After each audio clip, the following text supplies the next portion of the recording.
Welcome to Snowmobile Sessions Live on YouTube and your favorite podcast platforms.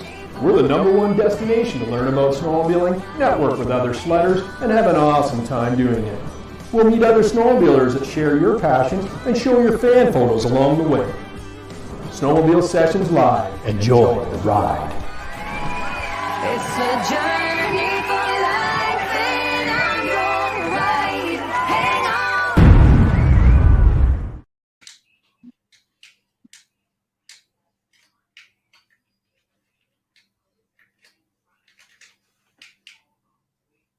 No. Yeah, hit it. This episode is live, brought to you by Energy Powersports. Don't forget, there's only 2 days left to put in your pre-order. Go to energypowersports.ca. What's up, boys? Hello. We've taken over the show. Yes, forget those guys. We're here. Don't forget. Episode's live. Brought to you by Energy Powersports. 2 days left, guys. Exactly. Put in your orders. Put them in. Go to energypowersports.ca. What are you doing here? You guys are going to put us out of work, man. You're going to put us out of work. Dude, I thought you had this all set up that it was just us three. That was awesome. What's that? Yeah. I do got to go down to Energy Powersports, though, as soon as the border opens, because I have family in Oakville. Nice. Yeah, right on. Right on.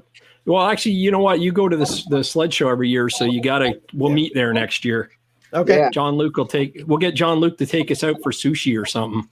No. Perfect. No. No, He's not, Zuke's not a sushi guy. Big fat steak. a Big Mac. Big fat steak. So, the keg's right beside it. Okay, we got two more clowns. Oh, look at this. Good. Full house right on. Mark and Jake. Yeah. Hey, what do you think of that intro there, Mark Bo? It was great. Yeah, convincing. He even stretched out the you're a smoker now, this. Gary. Yeah, it was awesome, man. So, Mark Bo, we had coffee last week. Mark Bo and I did. Yeah. Yeah, all we did was talk about sleds, didn't we? Yeah, we did. So, I had just gone to see my new sled. I had just gone to see my new sled. Yeah. Oh, And I met Mark Bo on the way back. Yeah. And I didn't get it. I didn't buy it. Oh. You have to Well, Wednesday. What happened? What's that? I told you why I didn't like it, and I didn't like it. Yeah. There's a few things I didn't like about it. You didn't like the color. It didn't call to me. So what's next on the list then? I lost out on one on Sunday, but we'll see. 1972 or 73, I'm thinking. What? Elan. So what do we got up here? Can we get 10 on? There we're at max. right on. KotaBearTV and Slowbee. What's up, guys? Going on? Hello. Come on. Slowbee. Thanks a lot for reaching out last week, guys. It's awesome. I got a 99 Wayne Gretzky beer celebrating the 99. You try their whiskey? Number 99 of it. Yes, Nice. I love their whiskey. It's my favorite. They got excellent. That's Somebody's- excellent whiskey, yeah.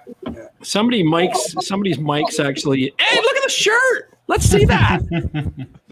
Oh, There it dude, is. you Where's look mine? good. Oh, I got You didn't this win new one. shirt on. I was got torn, support. Jake. I didn't know whether to wear this one tonight or not. That's all right. You know? I saw you had it on the other week. Hey, dude, my wife is sick of it. She says it's the only shirt I wear on weekends because I have to save this one for Monday night. And she goes, who the fuck is Michigan Outlaws anyway?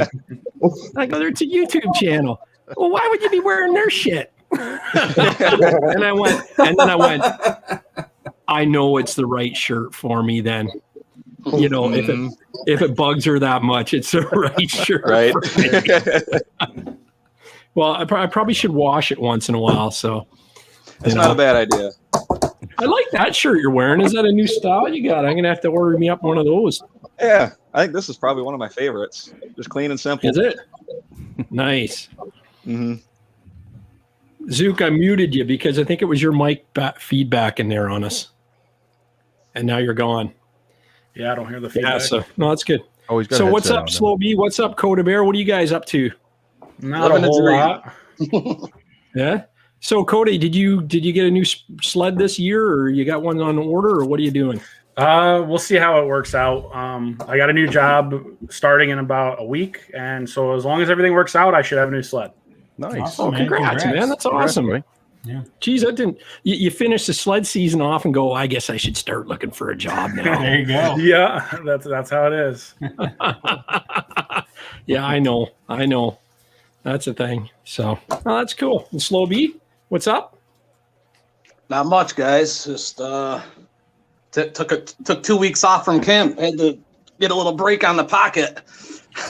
Yeah, that's funny, dude. I love work that remote. boat you got. I love work that boat remotely, bar so I you can got. stay home all the time. Do you have a good job or something? Like, are you making bank or what? Like, are you like a high stakes executive? No, No. I'm a youth advocate. Oh yeah, nice. That's good. Do it- I wish do I it was for a the youth. kids. I'd advocate through you. Yeah. When you KotaBear, when you advocate through Slowbee. Sure. Yeah. Yeah, I see he's Where's looking Zuke? We lost shaky at Zuke. Jake from the Outlaws, so maybe he's got some work to do on Jake. You know. So Good. a little bit. Got to work Yeah. on myself first, guys. yeah, that's right. They say there's a saying like those who can't teach, right? So that's kind of your thing, isn't it? There he is. He's back. Okay. Is that This better? might be my Much better, buddy. yeah. Okay. Oh yeah, for sure. No, this might it might be my internet too. Like that's why I got to watch how many people we get on there. Like it only let you do 10, but it might be shitty with 10 even on it. So, and Shag Boys, you getting a lot of riding with the wife in. You must be scoring lots of points, eh? Are you A little Shag? bit. I got a Yeah, question yeah. for Slowbee. Yeah. He ain't scoring no points with his Hey, boys. Slowbee, we Cutting in and out. went to Redfield and they told me it was Slowbee territory. Slowbee territory. Slowbee territory. That's awesome. That's awesome. That's good. You weren't allowed to. He wasn't allowed to have his GoPro running. They said you Yeah. take that off. This is Slowbee territory. Yeah. That's pretty awesome. I actually recognize that guy you guys are riding with, but I've never met him before. The Dave, I think his name was. Dave? He's a trip, man. He's a trip. Yeah, it's the first time I ever met him was we went riding on the 20th, and he met us up there, and I was like, this guy, we hit it off like immediately. Yeah. Yeah. It's always He's a good. great That's guy. cool. Yep. Yeah. So they got let's see who's in the chat here. We got Dominator 286. How you doing, buddy? Odie the sledding sledding car guy says pretty sure Gary's getting a nice pre-owned sled from Energy. Gonna be a great episode, is what Jake said. Luckar69, what's up? Jesse Buckman, can't wait for the new rides. We got Corey Brock, only a few more days to skidoo spring order. He must have missed Zuke's little intro there. J5 Lowe's over on Bobby's side. We got Mark Slayton, Jay Caraco 22. What's up, Pliz? Dare Dog. Yeah, Dare. I like Dare Dog's emoji. It's very eye-catching. Where's Gary Shag Boys? We didn't invite him. I don't know. Did you guys not invite Gary? I don't know. He's Shag probably- sent it out to us. I'm not sure. I don't know if he sent it to Gary or not. Yeah. That'd be Does Shag great to get him realize on. it's not his show? It's not his show. No, he doesn't I got realize an that. invite directly from you, Gary. Yeah, well, that's because Shag reached out to me, so I thought I better send something to Paisteboy because if Shag shows up here and Paisteboy doesn't, there might be some fighting hitting going the on. fan. Yeah, Uh, that's right. That's right. So, Pasty Boy, wait, did you snow check? Me? Maybe. Come on. So many secrets out there. Don't this be season. holding it off till Hey, next I gotta year. try to pull a Bobby this year. Oh, there you go. Not let anyone know. I hear ya. did order something. Right on. Oh, Good. that's awesome, man. What'd You you got order? that 74 Elan that that Gary was going to get. A new cover. You're the one that bought it. You're the one that bought it. So what So did everybody what put did you on for buy? miles or kilometers this year? I did right around Curious. 1,000 Yeah. miles. 1,000 miles? Yeah. Yeah. Rich, That's what'd you it? do? Just under 4,000 kilometers. So Holy gee, you're winning so far. I'm gonna write that down. Anybody close to that? Hell Not no. close to Not even that, close. but 915 I did for 2,000. me. I did 2,000 miles. Nice, man. Congrats. How many? Didn't you hear I ride? Go ahead, Kota. Oh, I was just saying 2,000 miles. I had That's some good. fun, went up to Maine and the New Hampshire trip, but that got expensive quick. Some of you guys know, but I got a bunch of tickets in the mail from New Hampshire, so Why? that was What not happened? fun. I didn't know about that. I was debating on making a video, but I just decided not to. New Hampshire DEC used my video. A bunch of people sent it in and sent me 4 tickets in the mail for $800, speeding and all sorts of stuff. So Wow. not fun at all. But I'm not going back to New Hampshire. That's why I'm staying at Maine. There's no speed limit in Maine. You know, you can go play in Maine and everything. So Wow. live and learn. It is That what it is. happens. Shag's kid Parker and 2 of his buddies got sent tickets to him. yeah. Did They they? got him on, Really? on camera. Yeah. Yep. Where was this? Corey Old did Forge. 1 kilometer.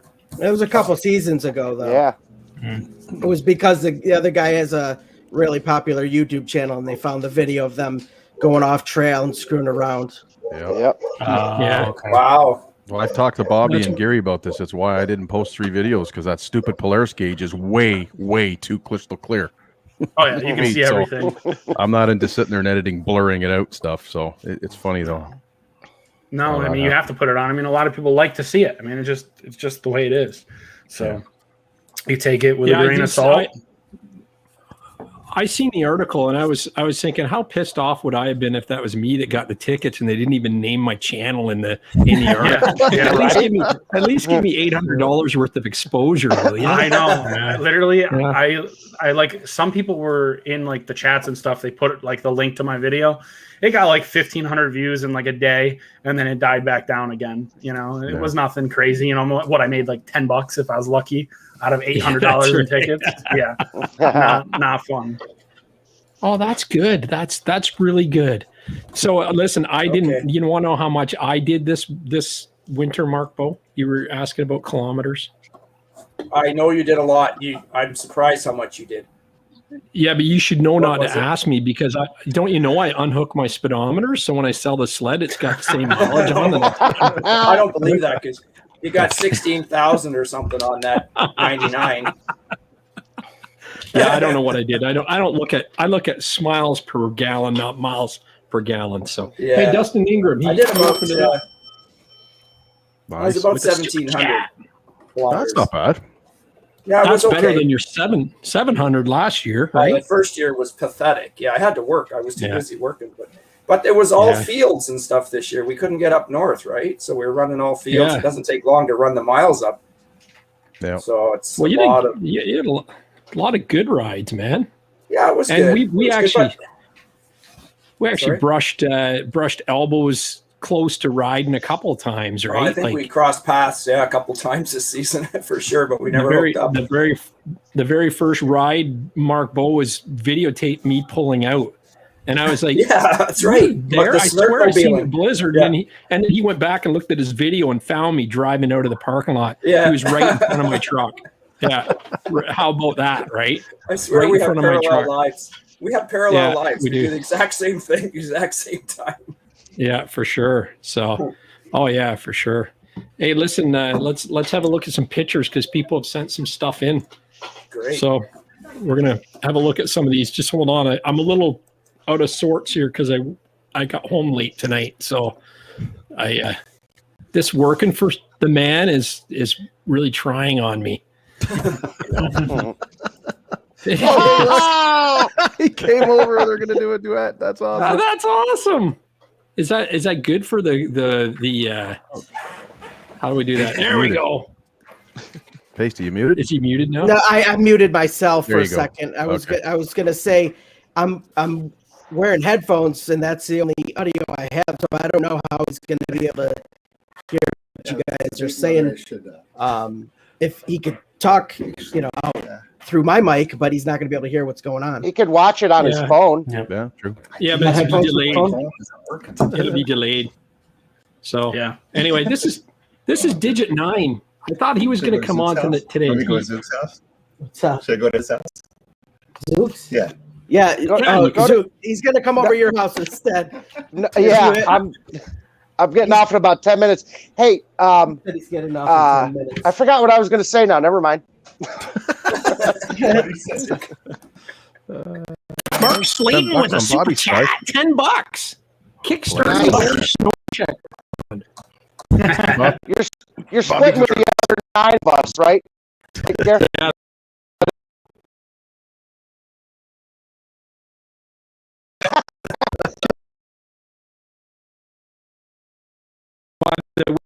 You want to do something really cool when you leave? Just yell what Paisteboy spring ordered on your way out.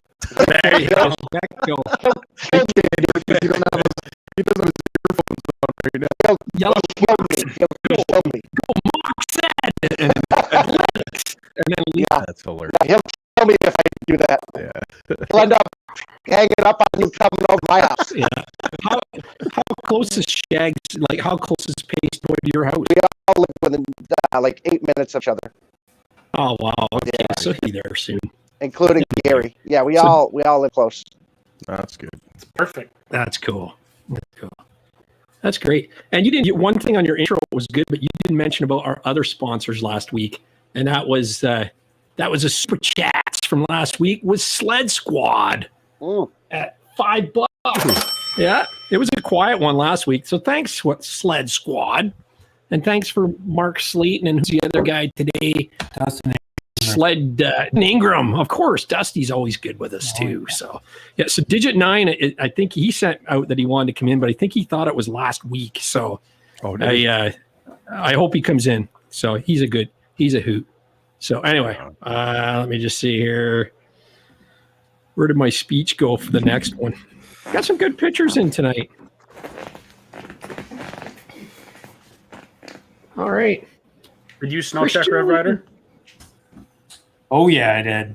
You must have missed it. I spilled it on the show already. I ordered links for next year. Oh yeah, I wasn't. Must have missed it. Were you in jail? Were you in the clink? Right. New Hampshire came and got him. I heard a couple people are going to go with the links next year.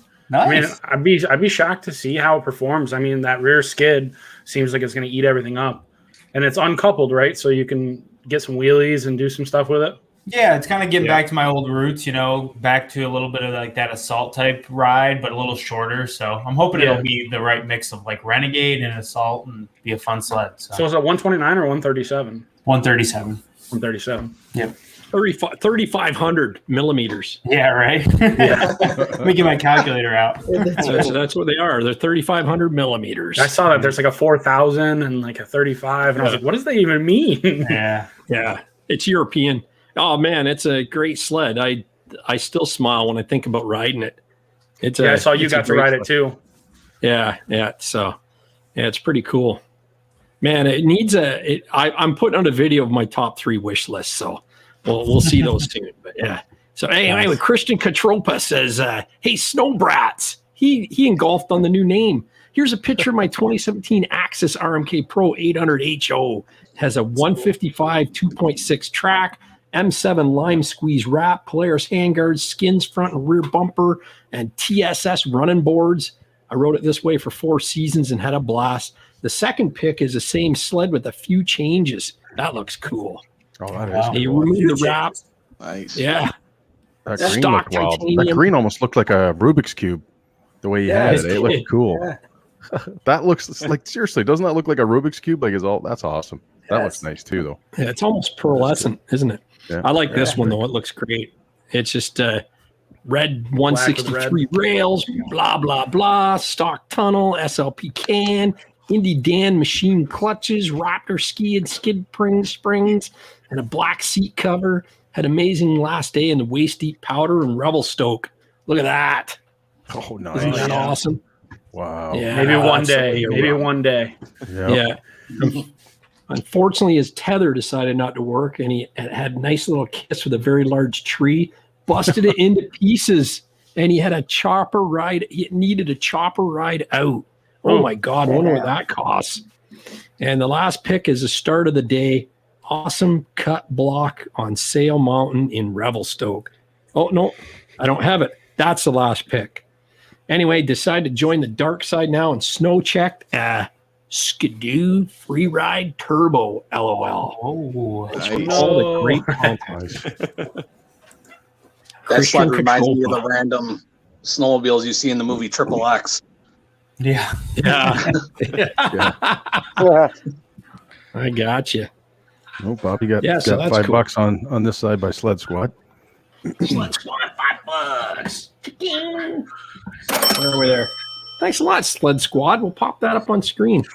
Really There we go. appreciate it. Boom. Yeah, this is great. Appreciate all those super chats, man. That's awesome. Okay, Tom Parrott. Where'd he go here? Tom Parrott says, here's a pic of his here's a pic of the toy box in Port Clinton, Ohio. Somebody's got some extra sound in there. No. Watching I mean, Someone's watching it. Who's watching it on YouTube? Anyway, I blame Shag. It's like getting in trouble in class. I'm blaming. I know. Are you chewing gum? Who was it? Are you chewing gum in class? So this is the toy box in Port Clinton, Ohio. They ride in Quebec, tip in the Mitt, and the UP and Chautauqua, New York. Is that how you say it? Chautauqua. Chautauqua. Chautauqua. Ooh, that's We're more. close. That's French. Chautauqua. I'm going to have the sound effect for that next year. Also, a pick of a summer toy, a 23-foot regulator. I really enjoy snowmobile sessions. Thanks for everyone's effort. Look forward to seeing everyone next fall. Stay safe. Tom Parrott. Thanks, Nice. Tom. This is his wrong keyboard here. There's a 23-foot regulator. Nice. Good fishing vessel. Yeah. It's deep. Yeah. All right. Trailmaker 74. No, Michigan. Hold it.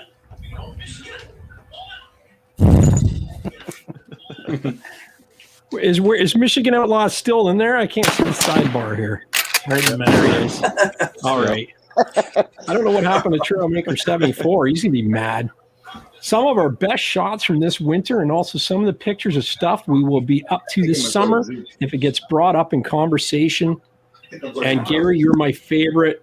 It says, Gary, you're my favorite, and MUDBRATS is the best.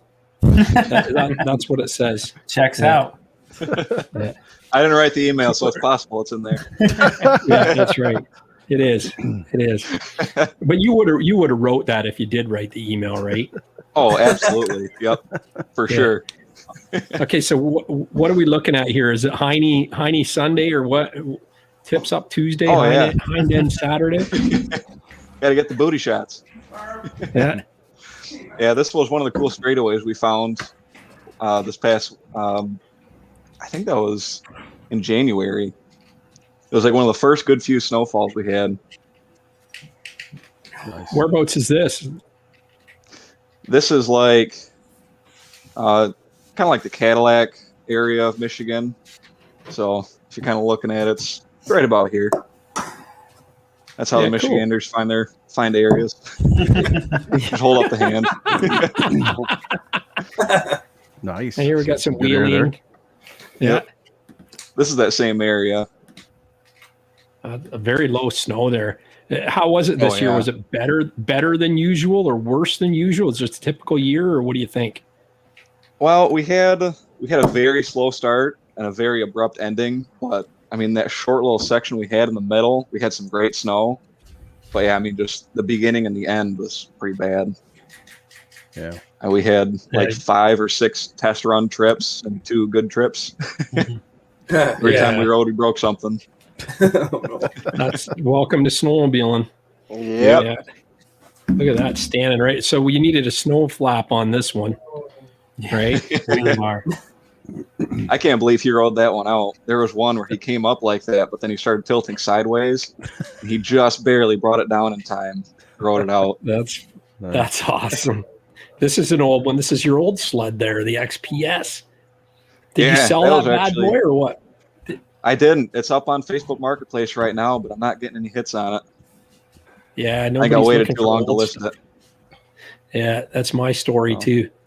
Nobody wants the old stuff. They're paying like 10, 15 grand for semi new stuff, and they don't even look at the old stuff. So we just have to battle it out. Right. Wait till everything else is gone, and then they'll buy our sleds last. Right. That looks like Mark Bow likes that kind of snow right there that you're sitting on. Maybe I got a reputation now. Jeez. Right? Add a titch more dirt and rock. Well, I don't know. Paisteboy's first ride, man, he looked like he was ATV. That's the one where Gary decided not to go. Yeah, give him a good run, right, Paiste? There was snow there, but it was not where we needed it. Yeah, it wasn't where we were. Yeah, it was a disaster. Yeah. They always are. That was actually right. That was right next to my house. I had barely enough snow to ride in the yard. Nice. That's enough. That's more than enough snow. Oh yeah. I agree, Rich. Totally. This is cool. Just cruising on lake. Yeah. Nice. You know, you sent me two. I got another picture too from the fan club as well, and they sent me how it makes the kiddies wet. Oh my god. That sled makes her kitties wet. So there you go. That's hilarious. That's a good picture here. I love that one. No studs, obviously. Nope, no studs. Oh, nope. The only stud is riding it right now. Right, right on. Look how neon the skis look. That's cool. Was that the day you had the quads out there too, or the 3-wheelers? Yeah. Yep, we had the quads and the dirt bikes. Yeah. And I commented when you cracked out the Suzuki 230 Sport, you had me, man. That was awesome. That's my brother's baby. He loves that thing. Is it? Oh, dude. I'd buy one of those in a heartbeat if I seen one used. Oh yeah, they're awesome. That and a 200X ATV, man. Those are my two old vintage great ATVs machines. I loved. Yeah, so we're gonna call this the Jake Show, I guess. It's all the XPS. Kind of sick of that sled now, you know. Too much of it. Yeah. Get rid of it. Get it out of here. IQ. Yeah, that's the IQ, man. Hitting it. You guys didn't jump that very hard though. You could have done a lot more that day. I remember that video. Yeah, we needed more snow. Get more of a run up on it. Yeah. There's Cam doing a wheelie. Tips up Tuesday. Yep. That sled wheelie's pretty good. That's the backcountry, right? Yeah. Yep, that orange. Yeah, they're nice. Yeah, that's nice. What do you guys did they race the free ride against the backcountry? Like is it Well, the free ride I think is geared down a little bit. So he might get him off the line, but I'm sure, top speed is nowhere near the backcountry. Yeah, nice. And I remember that one too, the hill climbing. I didn't put all your pictures in, but I had to put this one in because he's always taking the videos and he's never in any of the photos. Yeah. Yeah, we'll try to get him as much as we can this summer. Yeah, get him in the action a little bit. Yeah. Yeah, there you go. And that's the new sled, right? Yep, that's my new one. That's cool. And you haven't put the wrap on? Or? What's that? Is that your wrap, or did you buy it with that wrap? I bought it with that wrap on it. That's pretty sick. I might rock it for a couple of years and then maybe switch it up. It's very Michigan Outlaw looking, isn't it? It's kind of Michigan Outlaw looking. Yeah. Just Michigan Outlaw sticker on it. Yeah. Gotta put one on there still. Make it match. So it looks like it's part of the wrap because that looks great. Very, very outlawish. I did add a couple more in here. Yeah. Good shot. Looks like you're in the Sahara. Silver Lake Sand Dunes. Yeah, I love dirt that. lakes and side by sides. Is it wide open, or you got to pay to get in there, or is it like what is it? Yeah, you got to buy the state park pass, and then you have to have that orange flag. But other than that, I mean, the fee is pretty cheap. And then once you have the sticker, you can just go in whenever you want. They shut it down at sunset, and then open it up, I think, at 9 in the morning. So you can just ride all day. Bring some food. Awesome. Yeah. Sweet. We're actually going there this weekend. Yeah, right on. Is there any snow left in your area, or is it just all sand? No, and dirt that was now? gone about 3 or 4 weeks ago. Oh, We were riding the quads on the ice. The ice was like 8 to 12 inches thick. 3 days later, the lake was completely open. No ice. Crazy. Oh my God. It was like 70 some here a couple days too. All right, I'm gonna step Crazy. aside for a second, go do what I got to do. I'm gonna let Shag sit in my chair and chat with you guys. Nice. Okay, for sure. Here's the loser, the house hopper. Okay, so say the word. Say it. Say it. Coming out with it. I Zuke forgot. is always complimenting us all the time. Yeah, that one's brother. Hey, Shag. Trailmaker 74. Hey, Shag, he didn't say the word. He has to say one word as he's leaving, or maybe it's 2 words. What's that? Maybe it's boondocker. Is it Lynx? Is it, ask him, what is it? XRS? Is it Lynx? Is it boondocker? Is it Arctic? Zuke RS? No, Moxie. Is it? Is Moxie? What's this red sled? Trailmaker. So Shag, we were just talking about Paisteboy's spring order. That's pretty awesome, isn't it? Did he announce what he got? I don't even know. Yeah. Don't let the Yeah, cat he did. kill everybody. They'll all be dead. You got an 850. We know that. Well, you know he did, because all he wants to do is wheelie. So he's probably got That's a what he Lynx. says all the time. It got to be the links then. Aren't I the heard he new got a mini canoes- Z. Aren't the I did actually. Aren't the He new wants to canoes rip that thing around like Blair Morgan. the new canoes are like wheelie proof, aren't they? With the new the new R Motion X and the way it's all set up, it's like Yeah, so they're we know working you got a against me. I'm changing it out. I'm gonna put a C5 in there. You know, like that's a thing, man. Like the mini Z, you'll be able to stand right on the back of it. That's for sure. That's true. Actually, it's more a my wheelie. size. We might have to get you a riser block so you can reach the handlebars, but you can stand on the back. That's for sure. Okay, Trailmaker 74. He says, Gary, he's been stuck on nights for the last month, so he's had to stay caught up to you on the podcast side now. Hoping to get up a bit early for work tonight for tonight's show and get one more live one in for the season. Is he out there, Trailmaker 74? Do you guys see his name out there? He was, Yeah, but he was. he had to take off, I think he said. He probably seen that he got bumped by Michigan Outlaws and said, forget it. I'm out of here. The first 4 pictures are of his 2021 Expedition Extreme from a trip up to Swan Hills, Alberta. The 4th one was a little clean out from torpedoing a little too deep. And the 5th pick is his daughter on the 2015 Expedition Sport 900 Ace from a club trip at Fox Creek, Alberta. The last one is a sad one as the expedition's looking out and seeing the snow is left and the season was cut short. Thanks for all the efforts that you fellas and all the guests and all the viewers put into making the show as great as it is. Isn't it fantastic how sledheads bond together?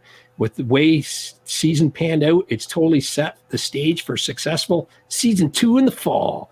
Gary, here's one more from the club ride where a group of at least 16 sleds met, another group of 7, 2 groups, 23 sleds, 20 doos, 2 poos, and a yammy. And of course, like Digit 9 says, there's always at least one original Rev hidden in the bunch. So let's go through this. So this is a 900 turbo, I believe. He's still in the house too. He just chimed in. Is he really? Yep. That's the Expedition with the wide track. Yeah. Wait till you see this shot. Nice. Isn't that insane? Nice. Paisteboy, you need an Expedition with a 36-inch wide track on it. Really there, man. And a pair of stilts. Yeah. There he got stuck. Look at him tossing the snow. The old expedition got stuck, huh? Oh, yeah. Yeah. You better have good friends if you get one of those buried. That's for sure. Oh, yeah, that's a lot of weight. Heavy. Yeah. Whoa. That's the regular 900 Ace naturally aspirated. There's two of them. Nice. Side by each. He's got the LEDs in the old one. He needs some on the new one, that's for sure. Shining like diamonds. No, I'm not. I'm done eating. We had pasta for dinner. Zuke's making dinner. Yeah. Hey, Gary, if you want to have some fun, ask Paisteboy and Zuke who makes the better sauce. That's a fun conversation. Oh boy, that's Yeah, we will. right there. He don't know how to make sauce. I'll say on national TV here tonight who makes a better sauce if we find out what Paisteboy spring ordered. Oh. Jesse from Sledaddicz said nobody watches the show anyway, so come on, spill it out. That's true. Good God. Aaron McBride says, here's a shot of his 2019 free ride 137 on Horseshoe Lake, just south of Perry Sound. He ended up selling the sled last weekend and spring ordered a 2022 free ride 146.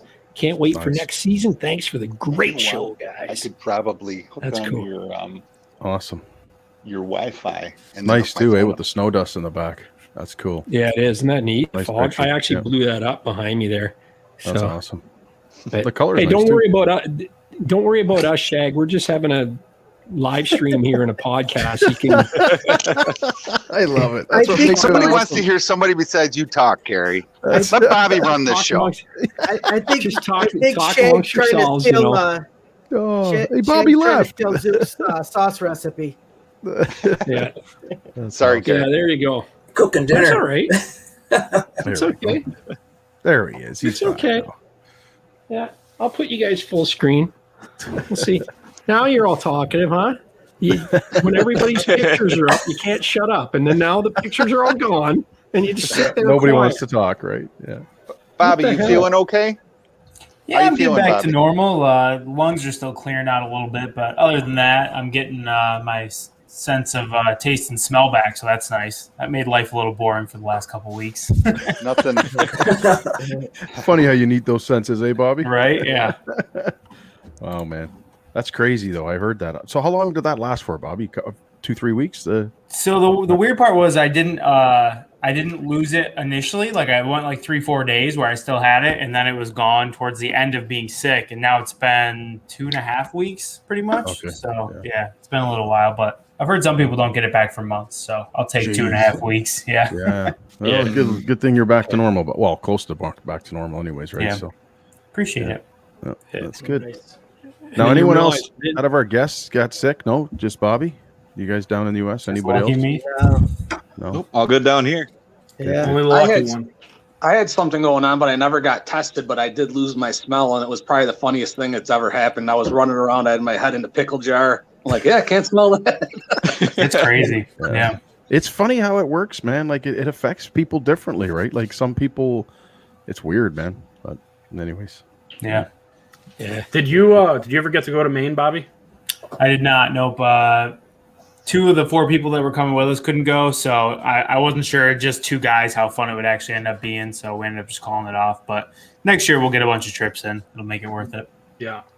Yeah, I mean, it's fun. It definitely was. There wasn't as much snow this year as there was even last year. And then the year before that, like I didn't get to go, but there was like snow everywhere. It was insane. But Oh, really?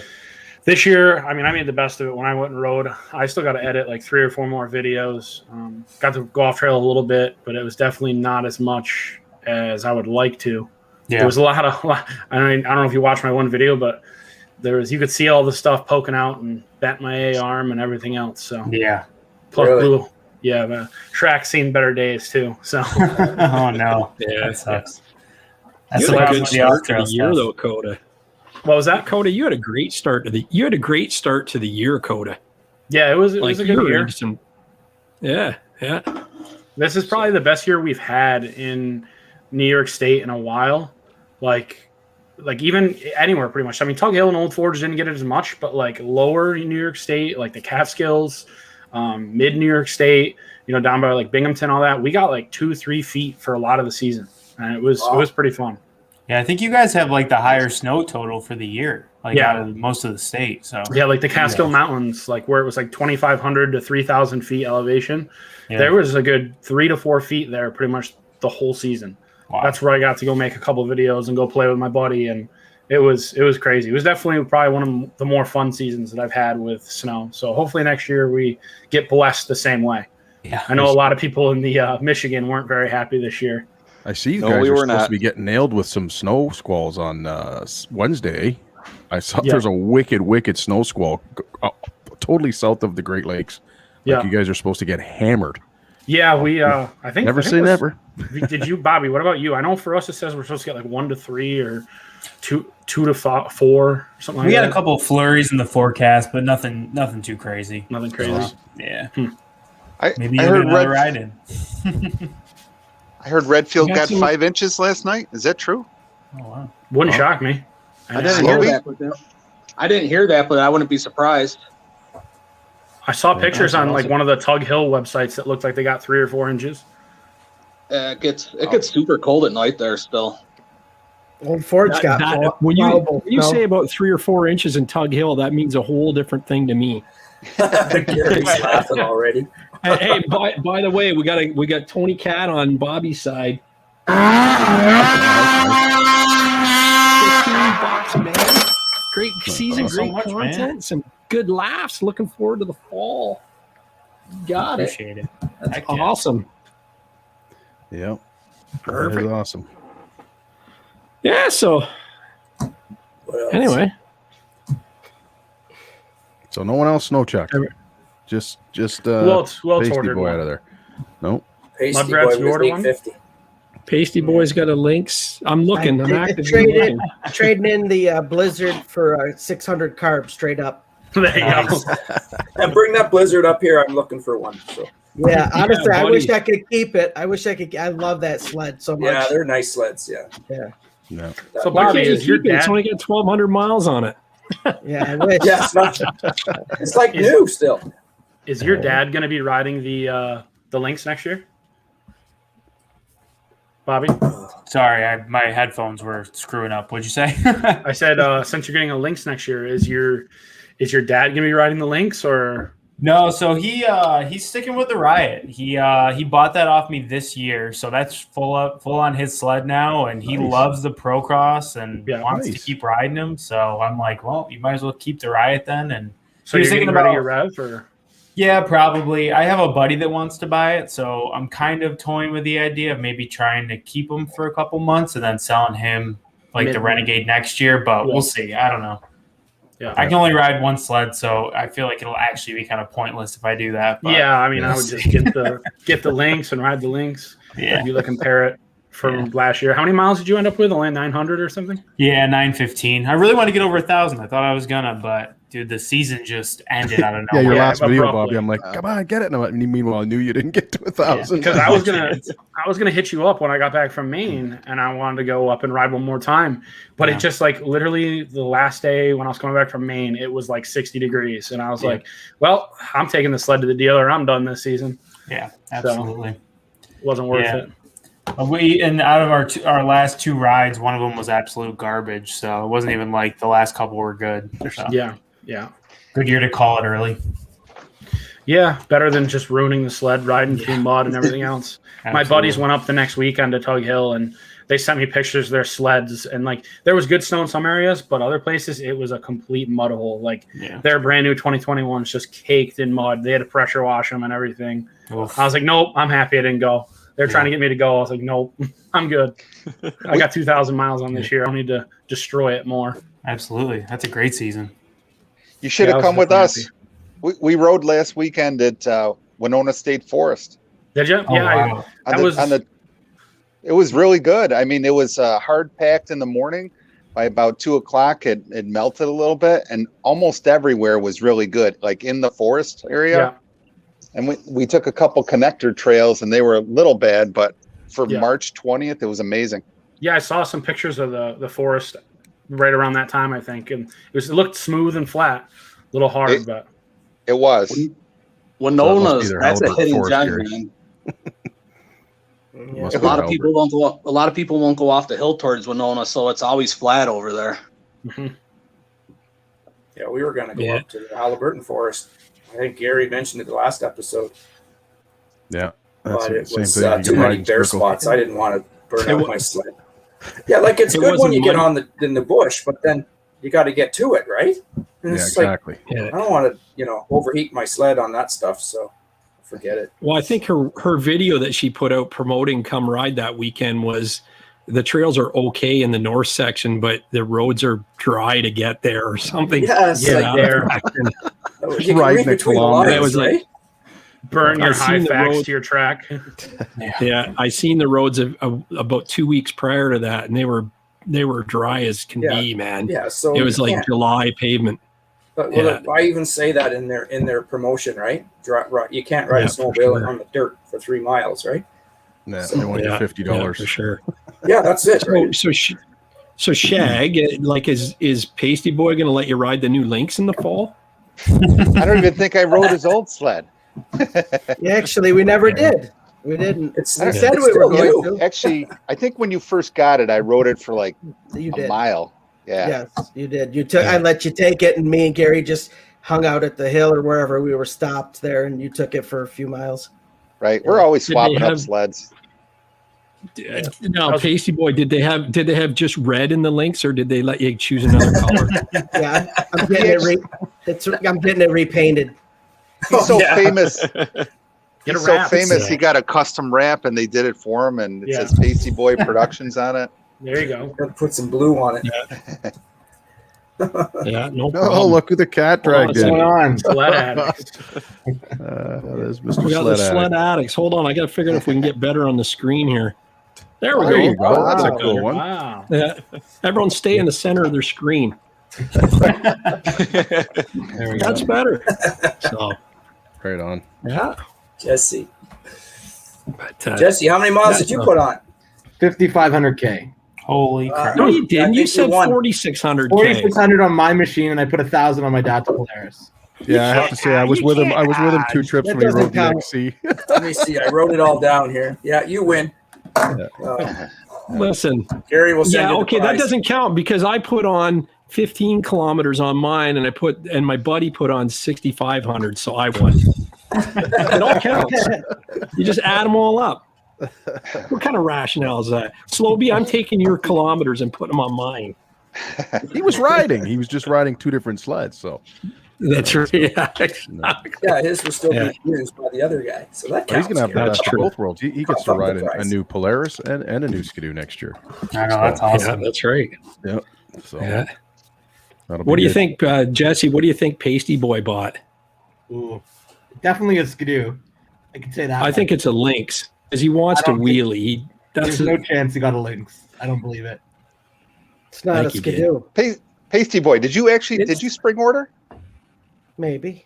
You've been dancing around. You haven't told us yet. They took some money out of my checking account, so I think. How much was your deposit? That's a little bit of a hint. Why is that a hint? Because it was either 5 or 1,000, and that'll whittle it down. Yeah. All right. Hold on. Say that again. The Lynx and the Mach Z are 1,000. Everything else is 500. Oh, okay. So I won't tell you.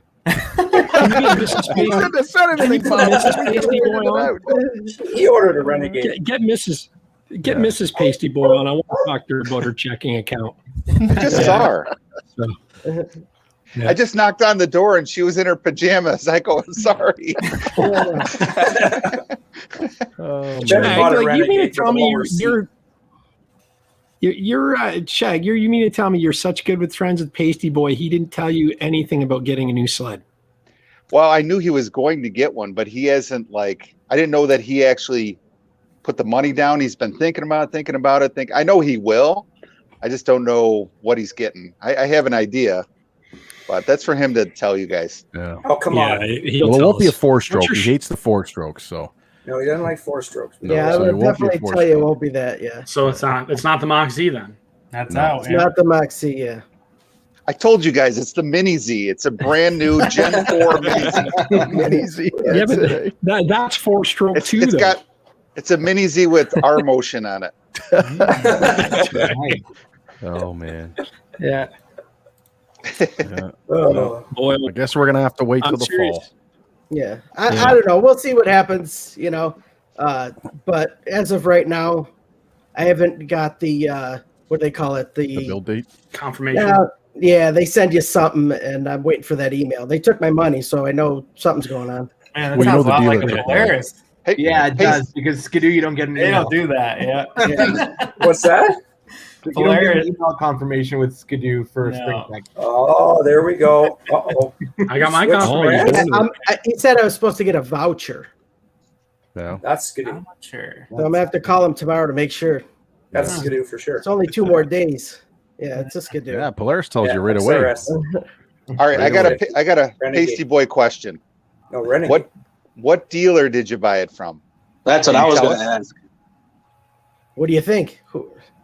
Cooper's is gone. So did you go with the new Maddies? They actually just opened. It's up around the corner, like 2 feet away. No. Smith Marine. Listen, Brad Hitchcock.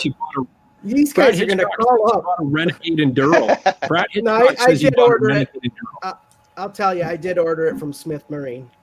I don't know why you guys never had. Like when I ordered my sled 6 years ago from Cooper's, they gave me money off the MSRP. They installed all the accessories that I ordered for free. There was no shipping and crating and assembly, all those fees. They waived all that, and nobody else that I talked to would do that, but Smith Marine does.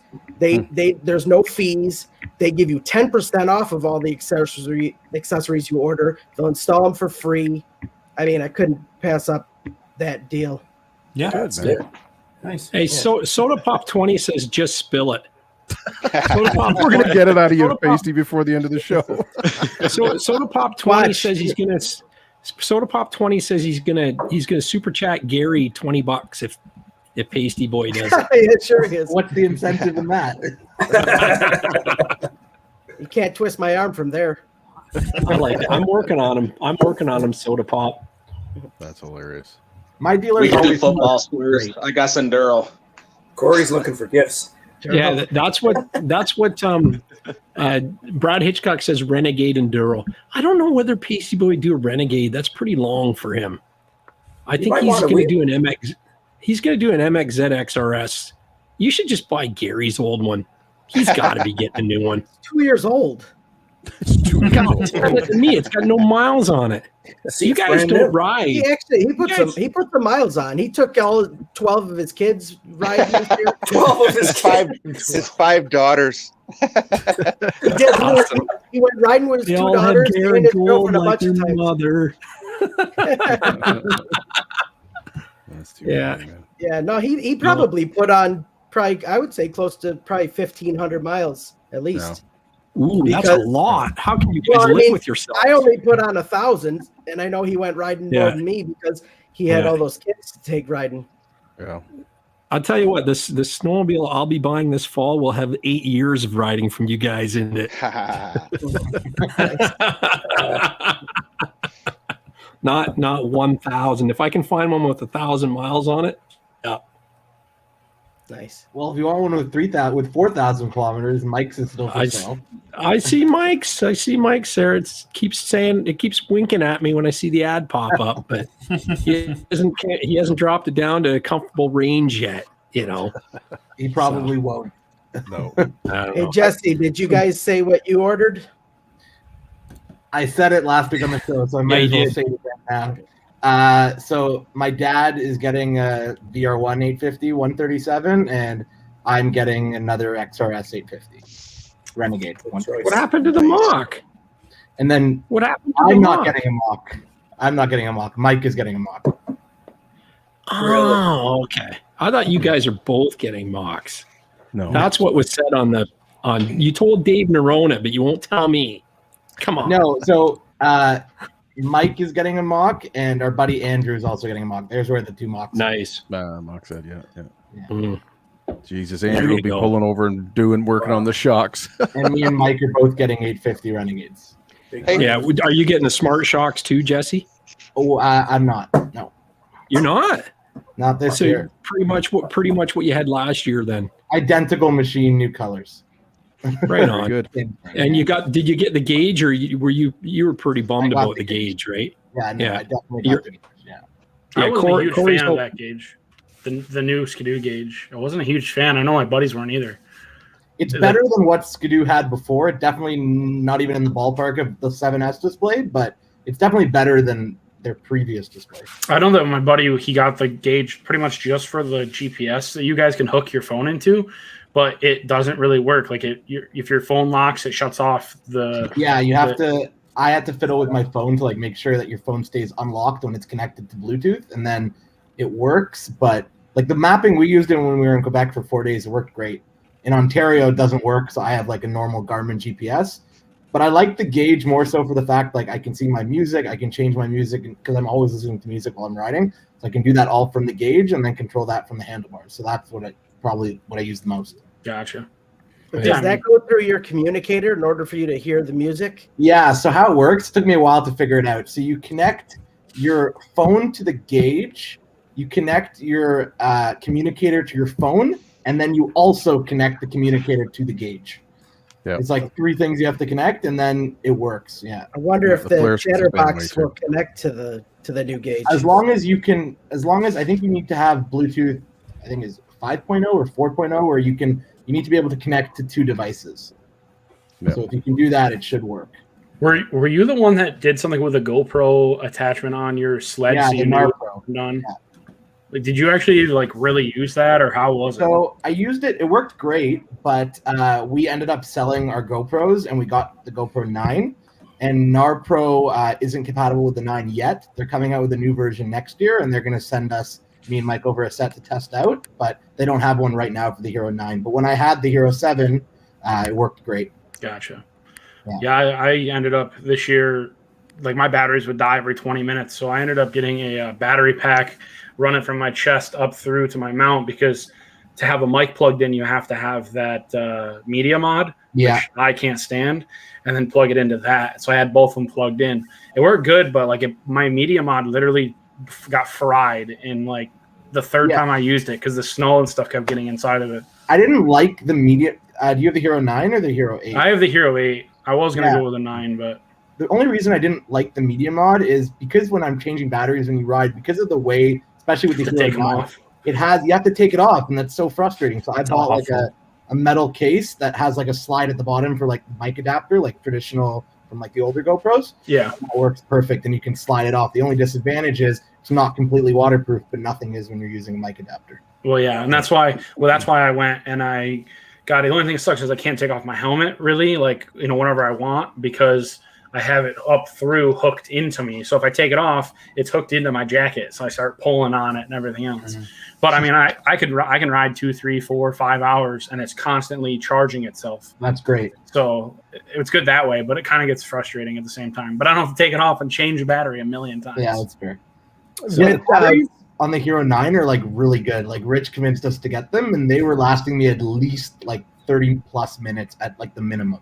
Literally cold. They last a while. I got a 7 and an 8, and I use the Super Suit. I get at least 50 minutes on those batteries. That's it's the cold that's killing them. That Super Suit, not only does it cut the wind, but it cuts some of the cold. Mm-hmm.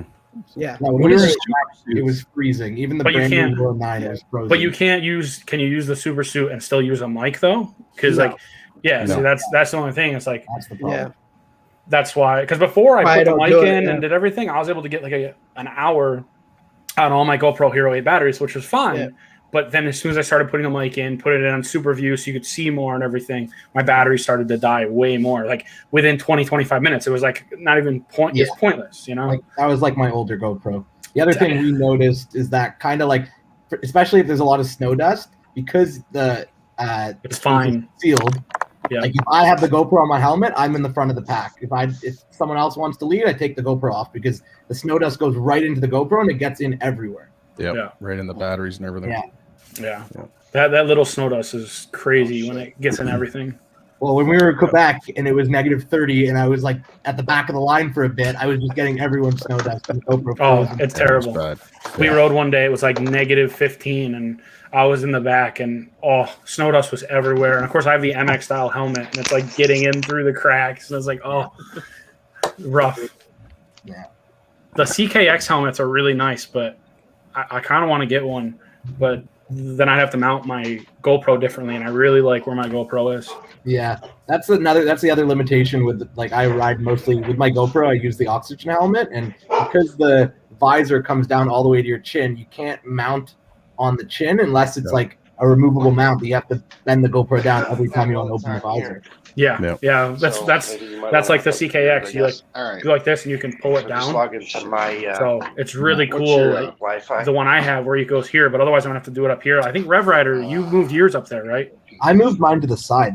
I kind of like that view now. Did you move yours up to here? I did for a couple rides, but I like more of the shot of the gauge than that. Obviously, now that you had your little run-in with New Hampshire, I'm a little leery of it, but I don't show the gauge ever for legal reasons. Yeah. But in general, I figured it out. Put the GPS on the 7S, and the speed is tiny up in the left-hand corner. Yeah. So all of next year, all you're going to be seeing is my GPS. I just curve it up just a little tad. It sees my GPS, but it doesn't see the gauge. Yeah. So, KotaBear, they ticketed you based on your video? Yeah. Yep. That's crazy. They gave me 2 speeding tickets from 2 different days, and then an off-trail ticket, which I literally didn't even go off-trail in New Hampshire, like, at all. It was, like, just on the edge of the trail just a little bit, and they gave me a trespassing off-trail ticket. That's crazy. And then because I didn't have my registration displayed on the sled, they gave me another ticket for that, too. Wow. That's a hell of a way to get people to come down there, huh? Yeah, I mean, I'm never going back. But, Right. I mean, it is what it is. I mean, I pled it down a little bit, so I mean, I only paid 3 out of the 4 tickets, but I mean, still, it's a good amount of money that I really didn't have and didn't want to spend, So, I mean, it is what it is. Comes with territory. Everyone wants to see the speed. Everyone wants to see you mess around. It's not like I'm super unsafe, in the videos. Coming in the corners, I'm not flying at 80 miles an hour. I stay on my side, And if someone's coming on a straightaway, I'm not doing 100 blowing by people. You know what I mean? If I see someone coming, I slow down. So we got a lot of it. Like, people comment on our videos and it's like, oh, like, you're in the middle of the trail. I'm like, dude, like, there's 3 guys ahead of us. We're all on comms. So if like you see, sometimes we might come in on the corner a little bit. It's because that's not the front guy in the lineup. So we know if the sled's coming. Yeah, right? It's also too. The trails look narrower on the GoPro view as well, right? Like, It looks like you're in the middle when you're actually really not. Yeah. Just the way that it is. They can click the stop button anytime. You didn't force them to watch it. Yeah, but they'd rather do that, right? I don't know if you guys watch other people, like, for like truck YouTubers or like stuff like that. Street Speed 717, he got 21 counts of felonies for one of his videos of him jumping his truck over a stream. And I guess they gave him like pollutants in the stream and a whole bunch of other stuff and littering and all this other stuff. And I guess they were like felony accounts. Like, they weren't like mine, which, just go away. I pay them, they go away. They're not on my like driving record. His are like actual felony accounts. I mean, the guy makes a ton of money on YouTube. I mean, he has 1 million subscribers, but like, it's just the fact that the Pennsylvania game warden gave him all these tickets. I got hit with New Hampshire game warden, all these tickets and everything. And it's crazy. Yeah, you just got to be crazy careful. to me how they have the time to be looking at YouTube videos and like people send them in. I guess I don't know. Exactly. You get someone that likes it, watches it, Jesse, and they send it in, and you're speeding, and it's right there. You're toast. You're doing yourself in by showing your speed. That's the unfortunate thing is But the ticket we got years ago, KotaBear, same deal. No points or anything, so it's just a money grab.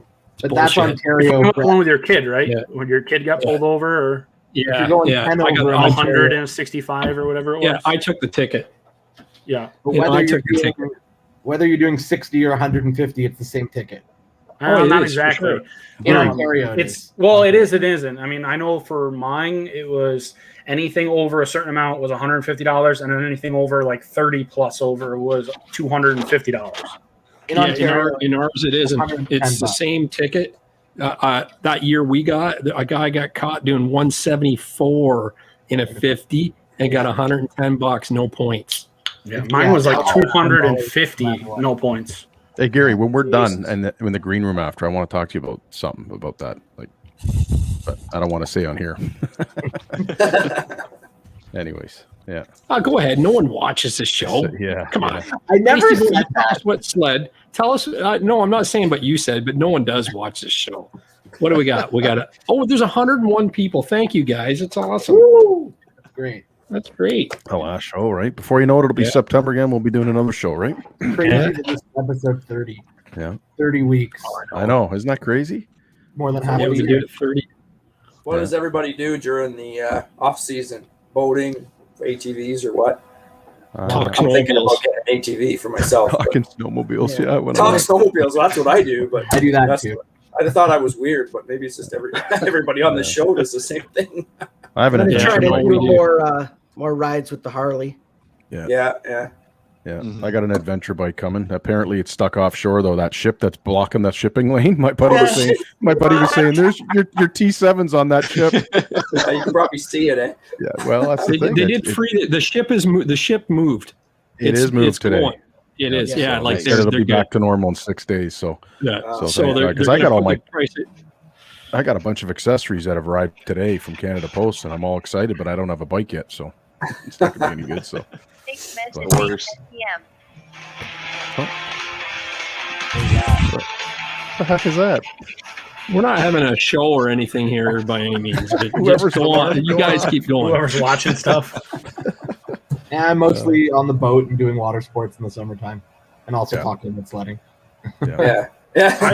I used to do 4-wheeler stuff, but I had to sell my 4-wheeler. But unfortunately, but this year I'm going to be busy. My new job is a construction job, so I'll probably be working 60, 70 hours a week, every week easily, and it's an hour one way. So I'll be going 14 hours a day. For the season. Save up for winter. Yeah. Well, that's hopefully the plan. I mean, I'll get laid off right before snowmobile season, and then hopefully either I'll have to get another job, or hopefully I'll have enough saved where I can just relax and ride snowmobile and make videos. So yeah, cool. That's awesome. Good gig. Yeah. That's the thing I was telling my son. He's waiting to hear back on which university for engineering and stuff. I said, you got to get into construction. Look at who's ordering the spring ordering the sleds. It's all contractors and contractors and there's good money in construction. Yeah. Absolutely. Or you be a rocket scientist like Bobby. He's working for NASA now. Rocket scientist. Yeah, he is. He got a job with NASA. Yeah.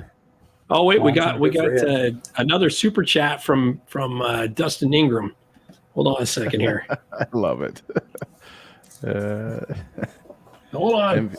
Since he says Rich to get MVP since he's staying with the player XCR baby. Yeah. Yeah, but Rich isn't getting the Patriot colors. No, hell no. I went Grandpa Black again. I could not imagine you with that bright of a sled. I don't know why the colors this year are not that good. This year and last year. I had 10 different iterations up, like just, rails, this, that. And I'm like, I don't know, man. Nothing did anything for me. So unfortunately, I just went back. Well, not unfortunately. The black will look cool. Options are still better than Skidoo, which has no options. It's either. Well, yeah, I mean, the options are still better, but like from the year 19, 18, 17, like those years for Polaris had great like color combos that you could order. I think it has to do with the new injection molded colors, though, Kota. I think that's what it is. I think there's probably a lot of cost to it, and it was easier when they were painting it. But that's my guess. I could be totally wrong, but that would be my guess why. Because I loved my 19 Assault. That color was really, really good. I know Revrider, his 19 Assault, like that lime that he had was really nice. I like both his colors, the orange and the lime. The orange too. The orange was really nice. Yeah. My SKS was good also, but that I can't remember. It was 20. They have good colors too. I know that 21 and 22. I'm not a huge fan, but 20. My SKS. I loved the red I had on that. Yeah, the panels seem to be more of a flat finish now. It's almost like like you said, they're what is it? The plastic is formed and that color is already in the plastic. Yeah, they used to Polaris be more glossy. Really Polaris's panels are really, really glossy. Yeah. They're really So are glossy. I they was painting surprised. them, or are they? No, it's injection impregnated molded? in the injection mold. It's a Oh. weird process. It's not paint, but I don't know. Impregnated. Yeah, it is. Yeah. Yeah. That's So, the word. Yeah. Yeah. Google it. So I know it's a word. It's just it's like That's saying the word. but yeah. So, anyways, no. So what else is okay? So, Pasty, you can at least do this. What color did you order?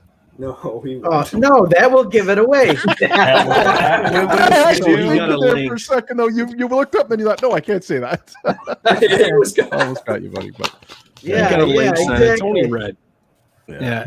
And Jesse, yours. So is it- If I seen Snow Tracks reviewing your sled that you're getting, it's all solid black on the bottom part, eh? So I've That's gonna always look cool. wanted a yellow sled, and I've been waiting. 2018 it was green, 19 it was green, 19 it was orange, 20 was green. Finally, 21 it was yellow.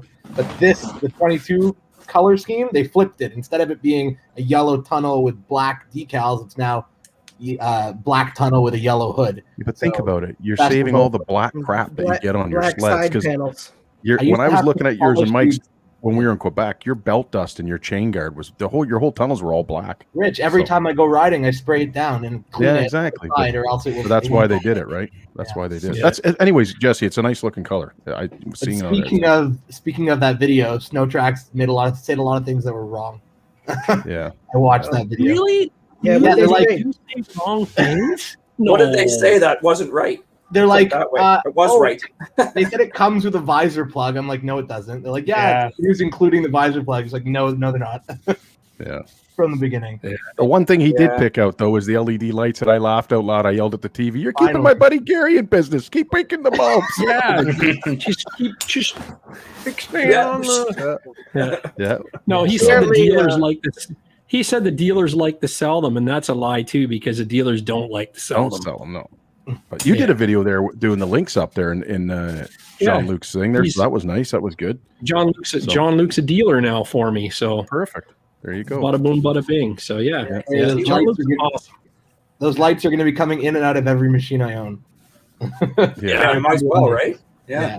You know what? I tried to take them out of the 50 edition, and I put 2 halogens in, and they were the halogens out of Roscoe, and one of them was burnt out. So I had to throw the Eagles back in, which sucks. But you know what? I'm just going to put B2 in next sled I get, and away we go. The only thing be I can done. think about this is that BRP bought a shit ton of halogen bulbs from the provider and like got a massive discount. Makes no or they're sense. just No. too lazy. I don't know. It makes What is No, it doesn't. They would the halogen bulbs would be $1. It would be no loss to them if they in the volume they buy them.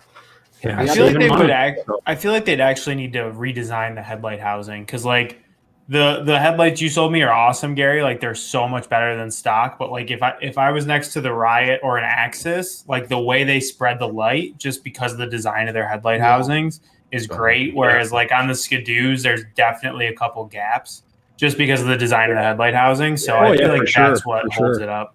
Rev, if Yeah, I was well, a betting man, Skidoo's getting a new chassis next year, and it's going to have LED lights. Yeah, for sure. Yeah, absolutely. Yeah. Absolutely. I was surprised they didn't do it this year, to be honest. Because of COVID, the demand is too high. There's no reason to release to put all their eggs out. Yeah, No, absolutely. exactly. Yeah. Hey, Odie, the sledding car guy, what'd you order? You spring ordered a Polaris 650? You're muted. Okay, kick him You're out. He's muted. got no sound. That was a no. No patience, Rich. He's not muted. No, he's not. Maybe he doesn't Where's have his a mic? hook, mic hookup.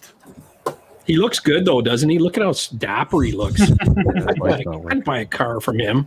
Wouldn't you buy a car from that guy? Anyway, since he can't talk, we can say whatever he bought. We can say whatever he want that he bought. So, was someone saying something? Now he's muted. He's muted. He's got it on the screen. No, but he wasn't He is muted now. before. Oh. He is now. There. Oh man. Rich, what did you think about the Matrix headlight this year? Okay, so a lot of people didn't realize this, and I was fine with it. I preferred the Axis, but what you didn't realize is the high beam on that new Matrix, what the blade light, It went way farther than the Axis, but it was literally an 8-foot by 8-foot box. Yeah. But it went way the hell, like way beyond the Axis headlight. Yeah, So I mean, a lot of people were more bent out of shape that they wanted to see in the bush than down and long ways. So to me, I think the Nightblade headlight was way better, in my opinion, especially on high beam. Like if you literally went down a lake and you put it on high beam, you could see way past. Which is what they were going for. But which basically you want, because what that's offering you is you're not going to outride your braking headlight, distance, especially when you're pinning it. So, I mean, I guess a lot of people didn't bother looking at that. They were comparing it on the trail. Whereas if you put a high beam on at night, like I said, it would go further down, but it was way narrow. It didn't fire the light into the bush. Well, I don't really give a shit about lighting up the bush to the side of me, to be honest with you, at night. But it's just compared to, I guess, whatever you were used to. How are you? So we're doing a show here. I liked it, but at the same time, I didn't like it now because it was that exact same thing with going like far away. It was nice, like on like the long straightaways and stuff. But when you're going through those windy trails, it was harder to like visually pick up where the trail was going to turn to next because it was more centered in front. It wasn't to the sides. You couldn't really see the corners as well. Yeah. So I didn't really like it that way, but definitely like the straightaways, you could see it projected further. Oh down yeah, the trail. It fires a light beam like almost laser. It went really far, but like I said, it was a small square, right? It wasn't wide. So do the polarities have those the adjustment that the Skidoo has to tilt the lights up and down? Yeah, you can. Like mine was on the floor when I got there. Like I had to adjust it by about 8 knobs. I went all the way to the top of mine. I had to adjust mine all the way to the top. It's like locked up right now. Because I showed up at my buddy Steve's and I was like, "What are you doing?" He goes, "My headlight's like on the floor on his VR1," and he was putting weights on his seat some of the to adjust it. And then when I got there, I sat on mine, and sure enough, mine was on the floor too. So we adjusted it up, so that made a difference too as well. Yeah, like when I was in Maine, I adjusted it up because I hadn't really done much night riding before I went to Maine, and I literally went all the way to the top, and then it was good. Like I was able to see more. Yeah. So again, it's just what people were used to, though. That like the Axis threw a ton of light out to the sides, but yeah.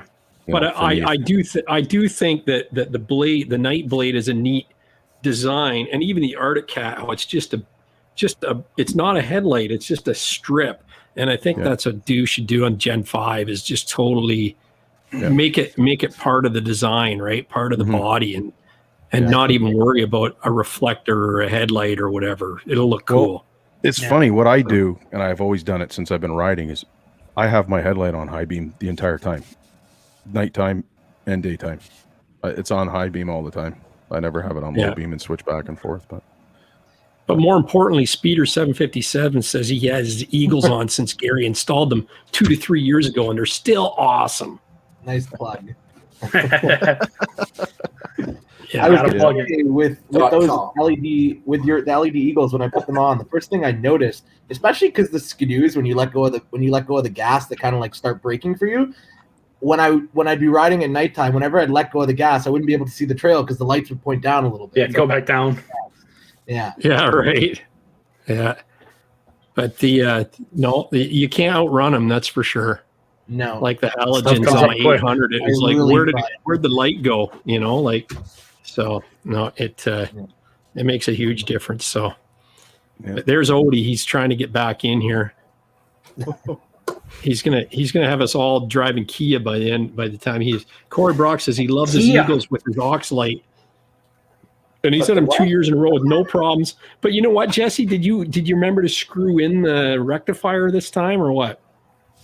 Okay, so that's crap because my machine I had no problems. That was only Mike, and yes, I installed both of them, but I believe that I did screw it in, so I don't know how it came out. Could be vibration too.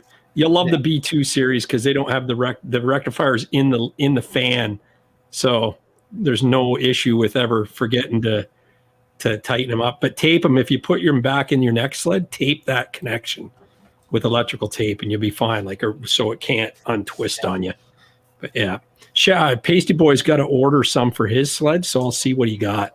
Actually, I would definitely get some from you, but I just don't ride at night. I hate riding at night. I can't see. I don't wear my glasses when I ride.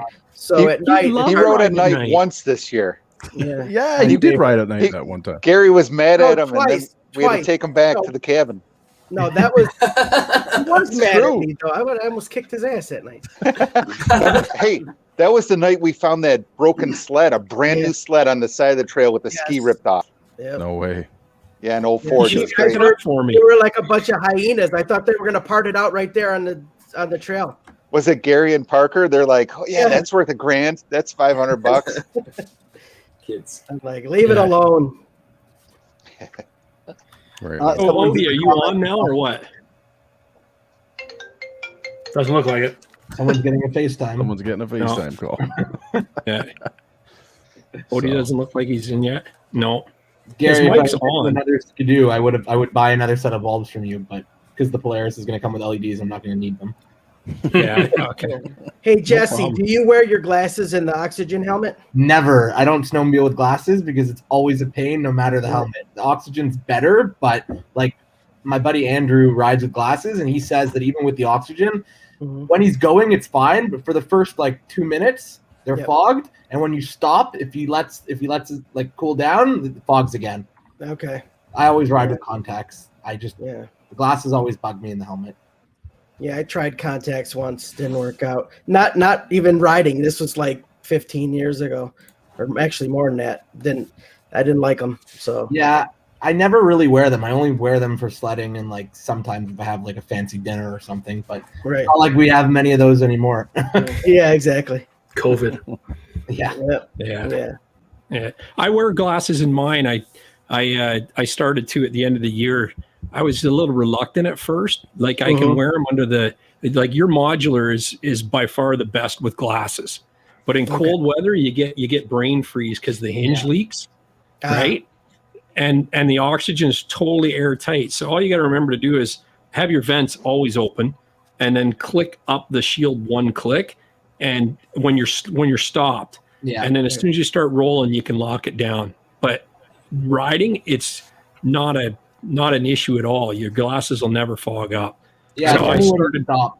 Yeah. The Zuke rides with his glasses on, and he doesn't have any issues. I tried it once. I don't know if it was the beginning of this year or I think it was last season. And I think because the mask rides so high on my nose, it was pushing up my glasses, so it wasn't going to work for me. I like Tony Katz. I like Tony Katz's tip. He says run vodka on the glasses. Seriously, when it dries, no fogging. One shot for the glasses, one shot for me. Yeah. There you go. Hey, Tony Swanky Cat, Cat's when I get pulled over next year. in the house there. Gary, can you get him in here? He's asking if there's room for him. Swanky Cat.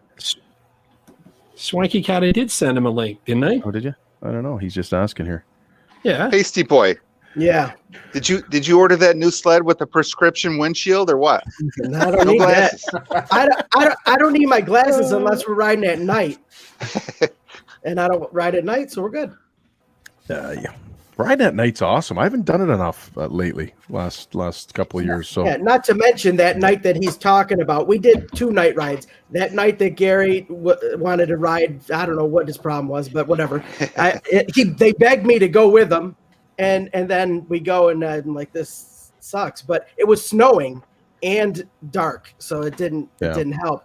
So I went back, and they went out for a few more miles, and I just hang out with Zuke, right? He didn't want to go at all. Well, you guys know the best thing about riding at night is you can see the guys coming with the light, unless somebody doesn't have a headlight on. But it's nice when you have, a blind turn and you know somebody's coming. Yeah, for sure. So that's the advantage for sure. Yeah. Right. Yeah, my first night ride of the year didn't end well. Or the guy at the back of the line sent it into a tree. He was okay though. Oh. But 40, we did 45K once we got to Cochrane that night, and his sled was done by the end of it. What's that, like 1 or 2 miles? Oh man. No. Yeah. Well, hopefully all this COVID shit will be cleared up by next year, boys. So we're gonna do a couple of trips planned, eh? Hopefully. You guys from the US will have to come up, and yeah, I think that's a great idea. That would be awesome. So you better save our money. To New York. We'll go up to Canada. We'll do 2 trips. I don't know. I think once you come up here, Shag, I think once you guys come up here and you're dollar strong, I think you're going to be making that extra 2-3 hour drive and keep coming up. Yeah. So how far do you guys ride from, say, the border near Toronto or whatever? So depends on 3 hours north of Toronto. Yeah, we're 3 hours. Jesus. Takes almost 3 hours to get to Toronto as it is from here. Yeah, but the thing is, though, Pasty, when you ride our trails, you'll see. You seriously, like not knocking where you guys ride. You're right. Wait a minute. We got the best trails. Don't get me wrong. He's not talking about that. He's talking about going 30 miles an hour. Paisteboy, we have beer that's 7.2%. We have beer that's 7.2%. Yeah. The one thing I don't get is how can you guys, I forget where it is, I think maybe it's Tug Hill or those areas where it's like the trails open on December 1st no matter what the conditions are and people are out there riding mud. I don't get Old Forge. Seasonal roads. Seasonal roads. It's usually the first, like that. the end of the first week or whatever of December. Yeah. Hey, there's Swanky. Hey, what's up, But guys? I was just gonna, Good, buddy. hey, how's it going, Ben? Good. Good. I was just gonna say though, I'm gonna come down and meet you guys in. Ben, I got a nice delivery from Corey today. Man, is that bash plate and what awesome quality on his stuff, eh? Yeah, he really goes over the top with that stuff. I think I don't know if you've ever seen any of his videos or he rides, but I don't even have to worry about breaking anything that he puts on his bikes. Is oh my gosh, he takes those things over some crazy And you know terrain. what? And it's made in Canada, so that's awesome, man. Oh, Like, definitely. Yeah, you know. yeah, super cool. Yeah. So Yeah, So it breaks. Hey. Sorry. He's a good Alberta boy, and everything's You get it- handmade, you get it. welded. So Yeah. You get a jar That's of maple awesome. syrup with every purchase. oh man, Rich, did you get the last got package mine I yet. sent? I did actually. I did, and look here. Thanks for. I got it. Slowbee, I'm Nice. gonna kick you out. If I can figure out how to kick you out, you're out. He gets a sign and a bandana. What the He's hell? costing me a fortune. I know, right? Hey Gary, you gotta interact with him on his Instagram, pal. That's what I've been doing. That's what you end up I doing. guess I should I guess I should subscribe to him, eh? Gary, did you Anyway, kick met a Mark lot of out or great. did By you- the way, I have to say, and Bobby and Gary and I were saying that, met a lot of good like new friends and fellow YouTuber. Well, I don't know if you can call me a fellow YouTuber with 3 videos, but I remember Rich sent me a message of like a month ago, and he's like, "Jess, how do I get to 1,000 subscribers?" And I'm like, "Release videos." I never asked that, man. I got no more than no one video interest a in month. getting to 1,000 subscribers, but I've already told you this. I told Gary and Bobby that too, man. I'm doing my own thing, and No, whatever you said happens, to me, happens. you said something like, "How do I get more views?" or something, and I was just like, "You need to release more videos." No, buddy. I've got zero. Like I said, I put out what I put out, and that's good, man. I enjoy How many more watching you videos guys. do have to edit? Yeah. No, you guys. I was watching you all over Mike in Quebec like a. Hey, start filming. I said to Mike, I'd ride him off the trail, man, if he kept asking me to film like that. Change the battery, Yeah. Mike. You got to get in front. And Mike's like, "Will you shut up?" It's like, I just want to ride. But, And anyway. Paisteboy for the glasses thing.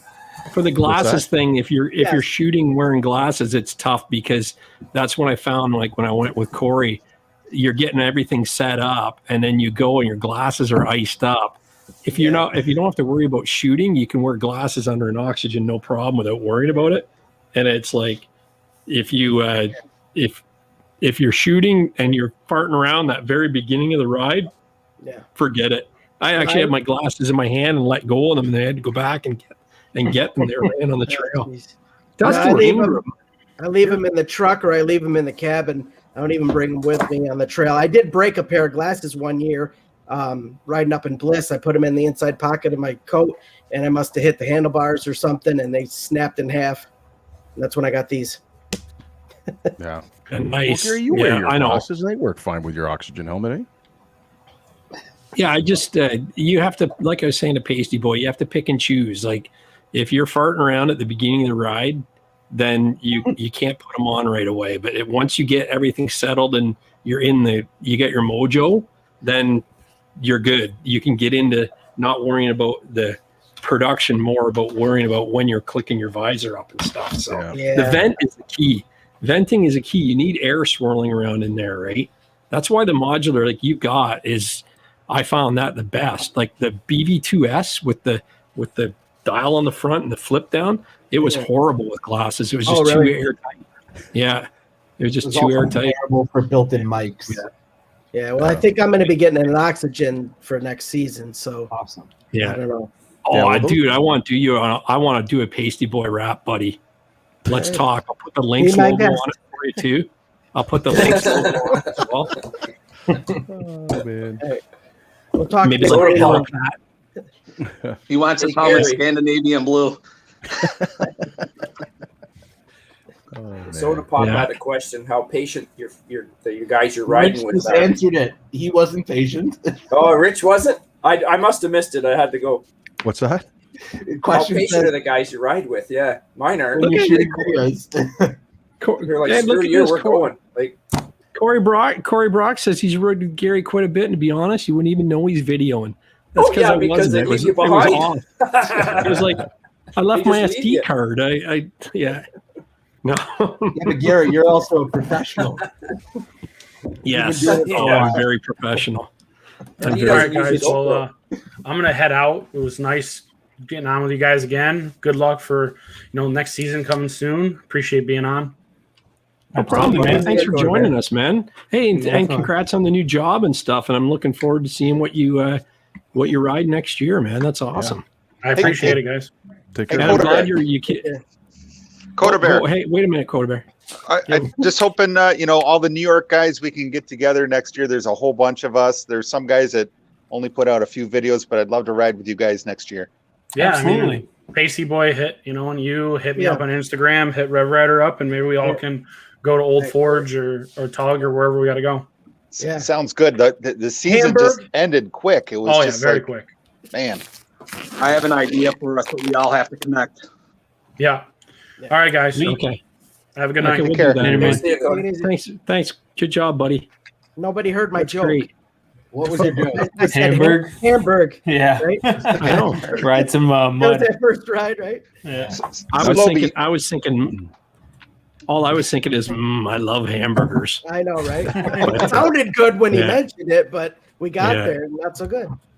Now nobody's still riding, right? Because none of you guys out west are from out like Midwestern. I know people that are riding right now in Cochrane off trail. That's about it. Really? Yeah. Well, Swanky, you're in Wisconsin, are you not? UP. I think the UP. I think the trails might still be open now. I've kind of been trying to ignore it because I just don't have the ambition to ride again. I've kind of got everything put away. So I don't know. But I think at least as of last week, one of my buddies that I ride with, Jason, was still sending me posts from people on Facebook that are still riding up there. So right on. Gas Bay in Quebec is still open. I think that's it in this part. Really, Gas Bay, eh? Yeah, like the very, very east portion of Gas Bay. Yeah.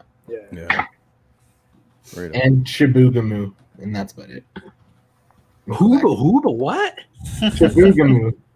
That's where we're going next year, Gary. Chibougamau. Yes, we're gonna go. Actually, that's where we should organize. 550 is live right now. That's where we should. Revrider550 is live right now. Rich, that's way too far. No one from the States is going to want to drive that far. Yes, they will. Who wouldn't want to drive 11 hours, man, to get the best snowmobiling in the world? But you can start with Amos from Z and Chibougamau in a day. I've done it before. The only thing I worry about is falling asleep while I'm riding. Yeah, once you get there. You go for a week. Right? Yeah. Book 2 days of driving, and then you ride for a week. You'll be good. 1 year we did 1,000, and 1 year we did 800. Yeah. I think we just wait till the air trails open, and then you guys just come and ride from my house. Then that could be another 30 years, Gary. We don't know if that's going to happen again. My sled's going to have 11,000 K on it that I buy. I can't go too far. 2020. It wasn't a joke. Yeah. How many does Mike have on his, Jesse? His 2021 has 3,900, so just like 500 less. Yeah, that's not much. Yeah, him and I were bang on. For the mileage. Yeah, but Mike did more because he's factoring his dad's kilometers into. His dad did 2,700, so he did 5,200. Yeah, because when Rich. Mike's dad was riding, Mike was riding the other sled, so technically he still did the same miles. That counts. Yeah, that's too I'm going to use Mark Bowe's mileage this year and add it to mine. So. How much did you ride, Mark? Mark, did you say that when you were I think asking? I said 1,700 kilometers. Well, that's not too bad. You did say it. Yeah, right on. Yeah, it was okay. Yeah. It wasn't the best riding, but it was. We got out anyways every weekend, so that was the main thing. Yeah. And Swanky, how about you? I don't even know if I put 500 miles on. I think probably right around there. Not too many more if I hit 5. It was a pretty short season for us here. I think the trails right by my house that I could just hop on the sled in the garage and go, I think they were open for 2 weeks, and that was it. Wow. It was, Wow, it was that's it, eh? it was a crappy season. Yeah. It's what it And is at we could have home. gone up north after that, but I don't know. I was excited to get on my bike, so I didn't really mind the spring coming a little bit early. So whatever. I was glad I didn't buy another sled. Nice. Right? Yeah. How about you, Shag? How many did you guys end up with total for you? I think I got about 1,200 miles, but I rode 2 sleds, so I didn't really pay attention this year too much. Okay. Between my old one and my wife's sled. So yeah. You can add them up. You can add them together. I want to say I think 1,200 miles. We'll call it grand tally. The Jesse tally. Well, you asked me how many. You didn't ask me how many kilometers are on my sled. You asked me how many kilometers I rode. Yeah, that's true. Yeah. Give him that. That's Give him that. That's true. Yeah, we did. That's true. Well, I guess then you're right. Then you are correct. Right? There you go. Yeah. You guys remember who's gonna argue with a med student? Like he's smarter than all of us. Wow. I'm not You a know med what I mean? student yet. Yeah, but you will be. You put me down for reference, right? He's not smart until he finishes. Right? I didn't know if I was going to put down Snowbrats or Mudbrats. I didn't know which one was more efficient. Well, I'll always be Mudbrats to you. You know that. Tony Cat wants to come up to Quebec. Yeah. Yeah. Tony Cat's going to brush up on his French. I did I did 780 and I had to sacrifice a ride to Long Lake for my best friend's 40th birthday. Yeah. We ended up for friends, huh? Yeah, the same. It was like pretty much the same weekend, but we stayed in Glenfield at this ridiculous VRBO. It was like 12 bedrooms, 9 bathrooms, bar, the whole deal. Nice. So it was a good trade off. Nice. Yeah. That's nice. Speaking of bars, you have a bar at your camp or something, right? That's a pretty awesome, sweet eh? one. Yeah. I love an that. old Thompson. Yeah. Nice. I want to do that underneath my lean-to at the cottage. That'd be awesome. Get it. All Get a Gary little kept fire- talking No, about seriously. was Slowbee's bar. He's like, man, Slowbee's bar. I love Slowbee's bar. I got to drink at Yeah. Slowbee's bar. But Slowbee wow. didn't send me a sign, so he can go pound salt. Oh man, that's fine. Yeah. We got to camp and then we had a boat to rebuild, and at the same time we got to camp, so we were doing a lot of work on the camp, and I'm like, well, so much for the boat. And then the neighbor across the street's like, you guys should build a bar. And the next thing you know, we had this thing on a trailer, towing it up north, and that's what came of it.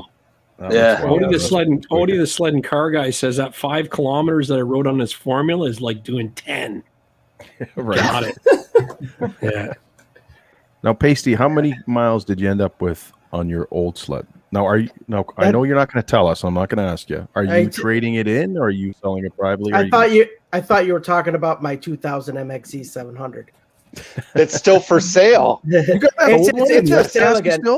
No, but for real though, it is actually for sale. Gary found it on Facebook or something like that, or not Facebook. Was it Facebook, Shag, or was it? Yeah, it's on. Get this. Paisteboy bought that sled about 10 years ago for $1,100 US. It's for sale now for $1,500. But Can you believe that? I rode it for 5 years. I rode it for 5 years. Owned it for 6 because I didn't sell it the first year. I had both sleds when I bought the Blizzard, and I still sold it for more than I bought it for, and I didn't put a penny into it. That's depreciation right? But the first year that I got it, I ruptured my bicep tendon trying to lift the thing up into the pickup truck for the first trip to Old Forge. So there goes that season. And so really, I rode it for 4 seasons, and I only put 1,200 miles on it in 4 seasons. 3 years. That's insane. COVID pricing, you'll double your price on it for sure. Yeah, COVID for sure. That so doesn't surprise me.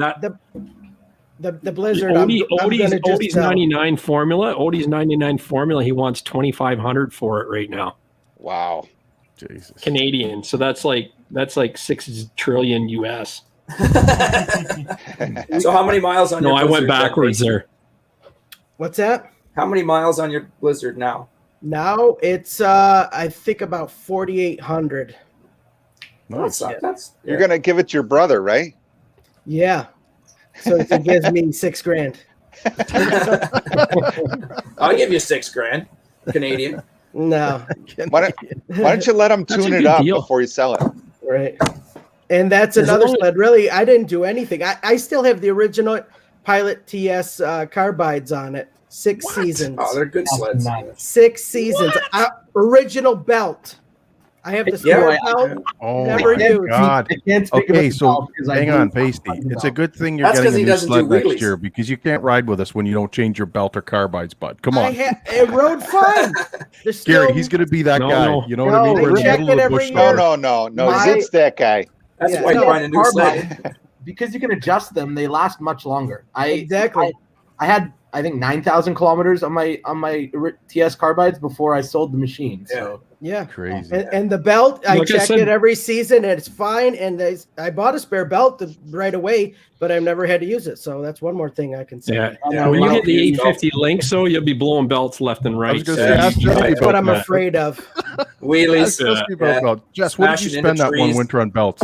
Rich, I got 2,800 kilometers on my first belt, and then from there it blew, and I blew a belt at least every 2 days of riding for the rest of the season. I spent $1,200 that season on belts. Can you imagine? Wow. After I just bought a brand new XRS. Wow. Yeah. No, that was his 18. Oh, okay. Was How it about the 18 or 21? 0 belts. Okay, thank you. Yeah. I'm about to cancel my order. No. What it was the 18, they didn't put the proper Get a 600 again. Going to buy a Polaris tomorrow. But no, I know when they came out with the 850, they were blowing belts like crazy. It's because they didn't have they changed the venting on the on that side. The clutch cover, yeah, and that was another motor thing. Mounts. Video they changed the motor mounts too in 18 as well. Yeah, 19. So, 19. I mean, yeah. So that's the thing. It's and it was isolated, but that's the thing. It's like when you go to a bar, it's that first pee when you open the floodgates, and like your motor mounts shift, your clutches get disaligned, and you're gonna blow them all the time, right? So, but Pasty, you won't have anything to worry about, buddy. No, you can get that Lynx standing right up. You can stand that Lynx right up. I'm gonna put. You know how like the new sleds, they come with the link brackets like stock. Yeah. You don't have to add them. Yeah. So the rear ones, I'll just have one bag, and then in the back I'll put some weights. For the wheels. Yes, that's right. You got it. You don't have to stand up at the back. That's right. Do you know those drywaller stilts? The drywaller stilts. I have some of those. Yeah. He rides with those. He rides with those. He's got those in his boots. I carry them just for the photo shoots. Exactly. Yeah.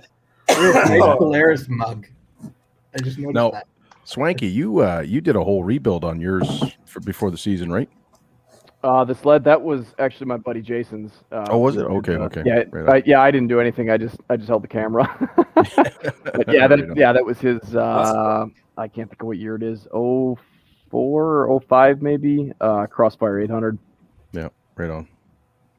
Yeah. Odie says it's amazing to get that many kilometers out of a set of carbides. I can't get that many kilometers out. No, me either. Yeah.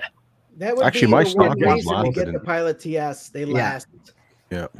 100%. That's the reason. It's because but they suck.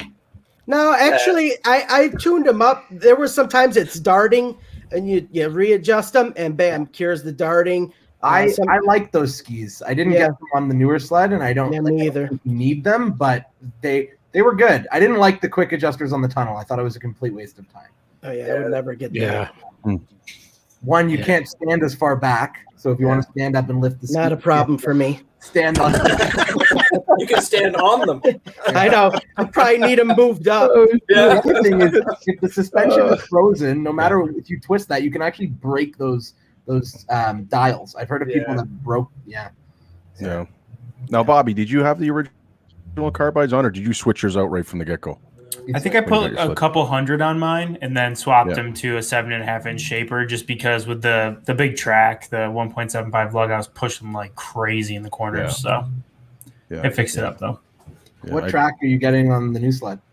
I want to put another 1.75 on it.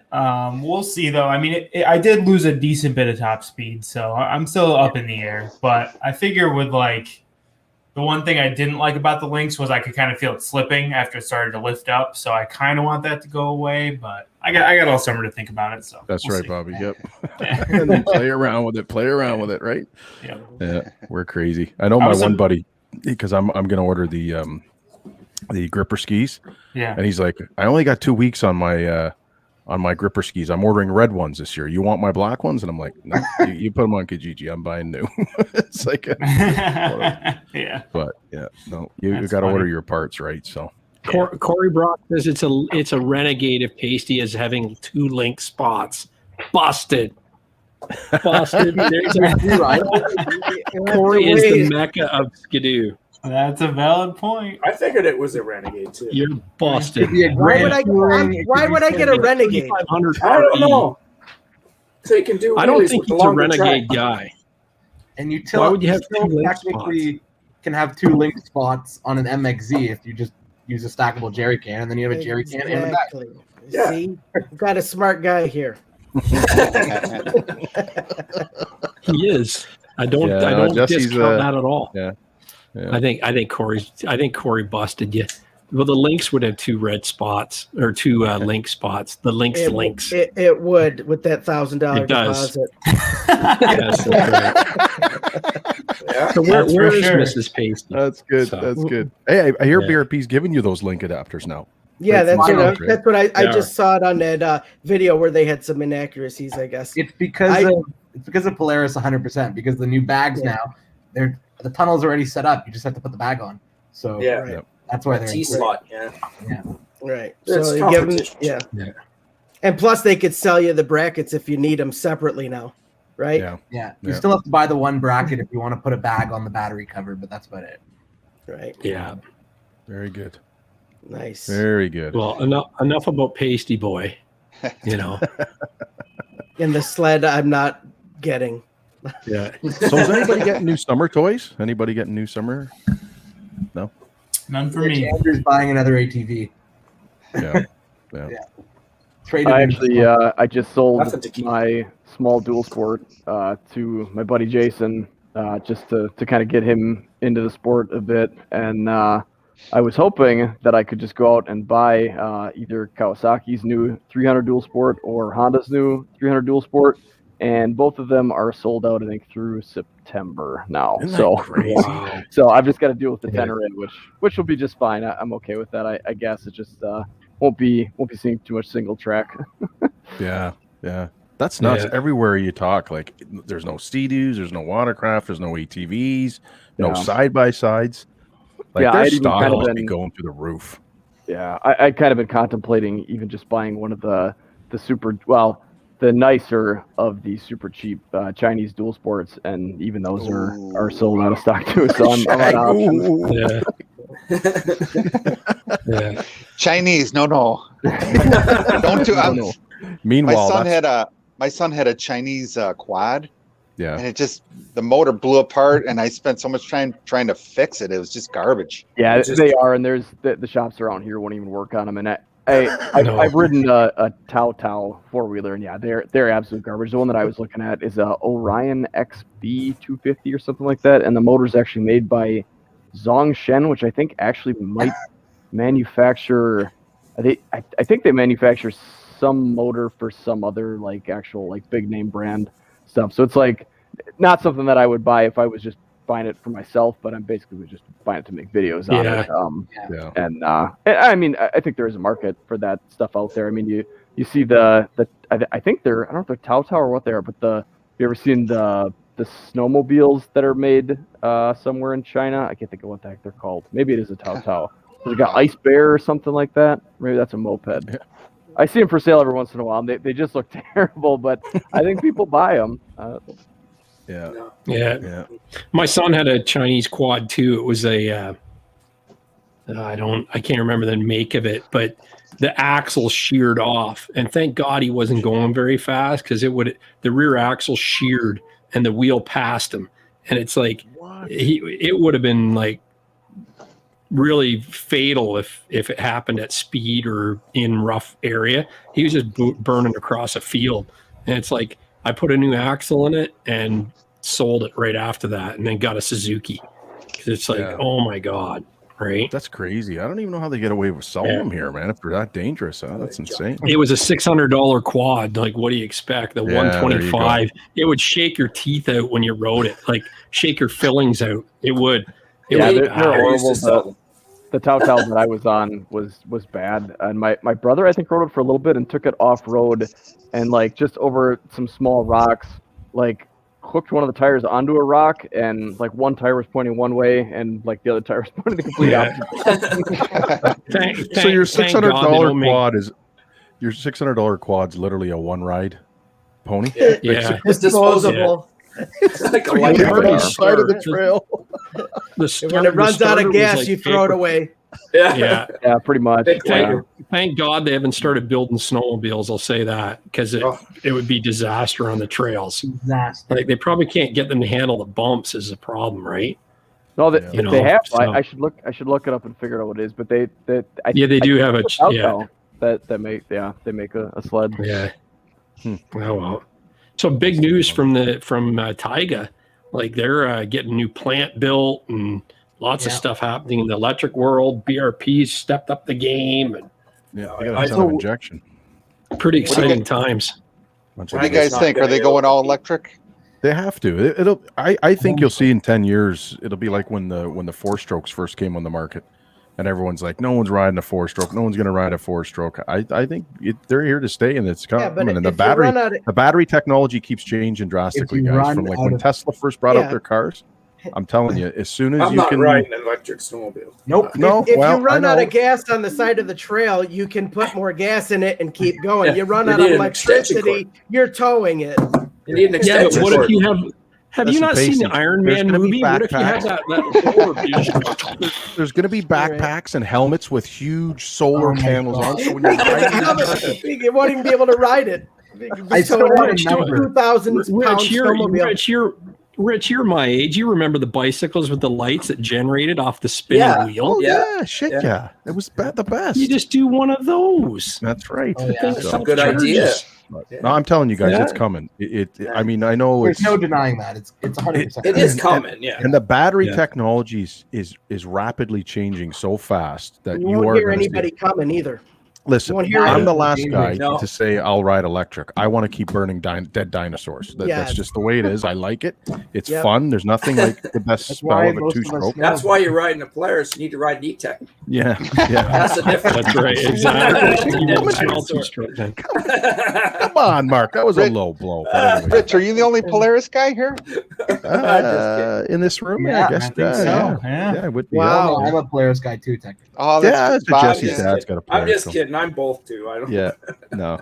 I'm gonna ride both machines. I couldn't resist. Yeah, well, you know what was funny when my last trip up to Quebec, there was 9 of us, and there was 2 of us on 2 strokes, both 850 Polarises, and the other guys were on 4 strokes, and you'd trade off, sitting in the back, going mid pack and all that, and it was really weird for the longest time. I'm like, man, I'm not smelling 2-stroke. It felt like I was riding behind 4-wheelers the whole way because you just kept smelling the 4-stroke, right? But no, hey, listen, I said that a couple of shows ago.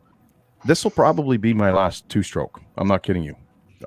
In my opinion, in the next couple of years, you're going to be seeing 4-stroke come and make a lot of headway, even more so now. So, and when you're riding in Quebec and Northern Ontario, I'm telling you guys, it makes total sense. And Jesse can say this: you're putting on huge miles a day. Yeah. And when you don't have to worry about oil and stuff like that, it's huge, and carrying oil around and stuff like that. So I don't know. I'm saying that this will probably be my last 2-stroke. It's a totally different experience, though. I just left a 4-stroke and gone to the 2-stroke. It's a totally different feel. It's so much fun, the 2-stroke. It's a totally different feel, and there's nothing wrong with a 4-stroke. It's just a different feel. I think the 2-stroke though, like especially for down south and like in the trails where it's a little tighter and definitely worth it. But when you're talking about going and like You go to like up northern Ontario, Quebec, within like 3 days, you put on 1,000K. Oh yeah, yeah. So, yeah. Long straightaways. Yeah, that's a different ride. Right? Yeah, exactly. I can't wait to see what that new throttle's like on the 900s now. Well, that and they that's went the to other more wire thing. gear. Apparently, it's better, but it's still not like an SRX. It's still not instant. Yeah. Yeah. I didn't like the four-stroke throttle on the Skidoo. No, neither did I. At all. It's so easy to push that when you're going over stutter bumps and stuff, it's just like It just jerks, yeah. you know, and you can't maintain control of that throttle because there's no resistance to it. That's why the new throttle will be better in that respect, but it's still electronic from the like to the computer, so it's not perfect. But like even on the 900 turbos I've ridden with like the old throttle, I can't ride it in anything besides sport mode. Like eco or standard is just way too laggy. Right. Yeah. I don't know. I think in the next couple of years you're going to be seeing a lot of headway made in the 4-stroke too with lighter chassis. It'll. We already have. Yeah. Well, that's what I'm saying. And in a couple more yeah. years, you're going to be seeing it get to the point where it's like it'll be as light as a 2-stroke. So I don't know. That's my opinion. I could be wrong. Comes 2-strokes die.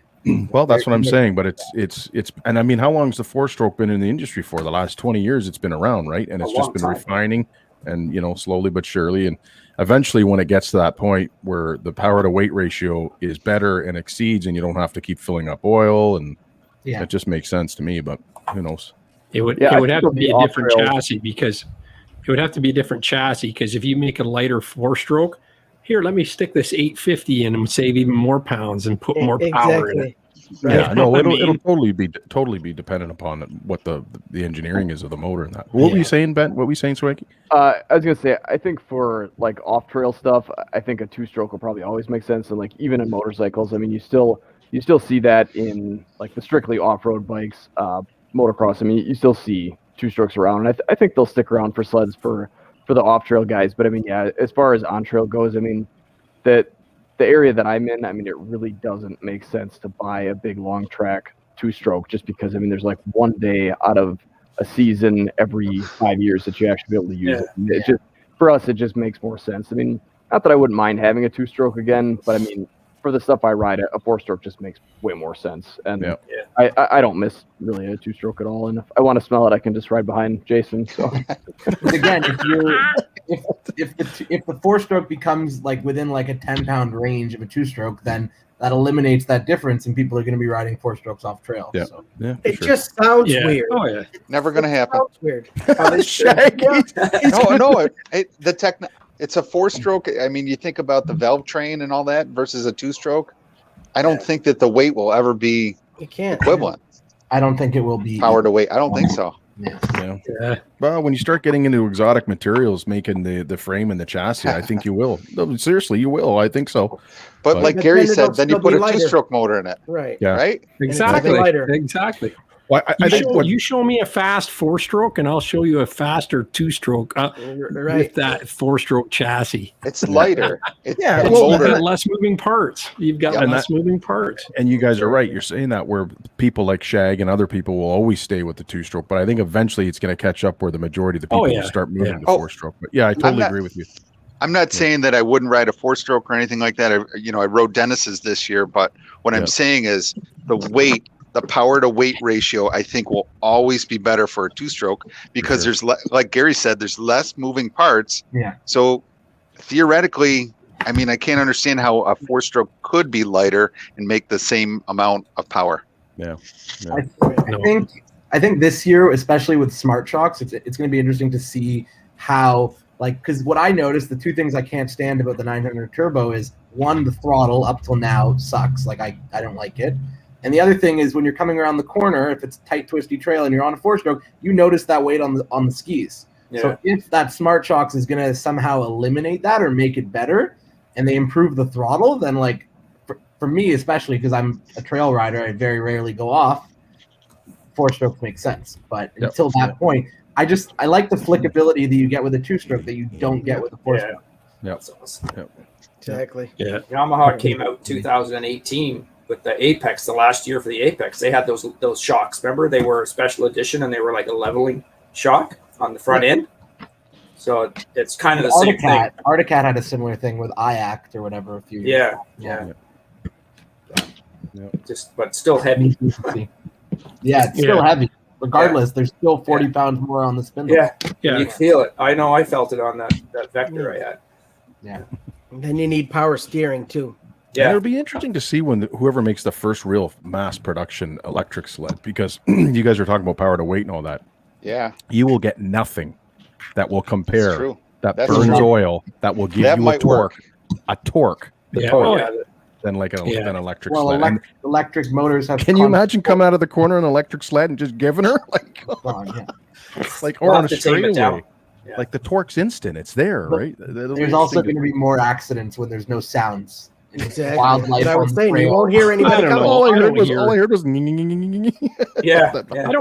don't hear anything. I don't hear other sleds coming at me now.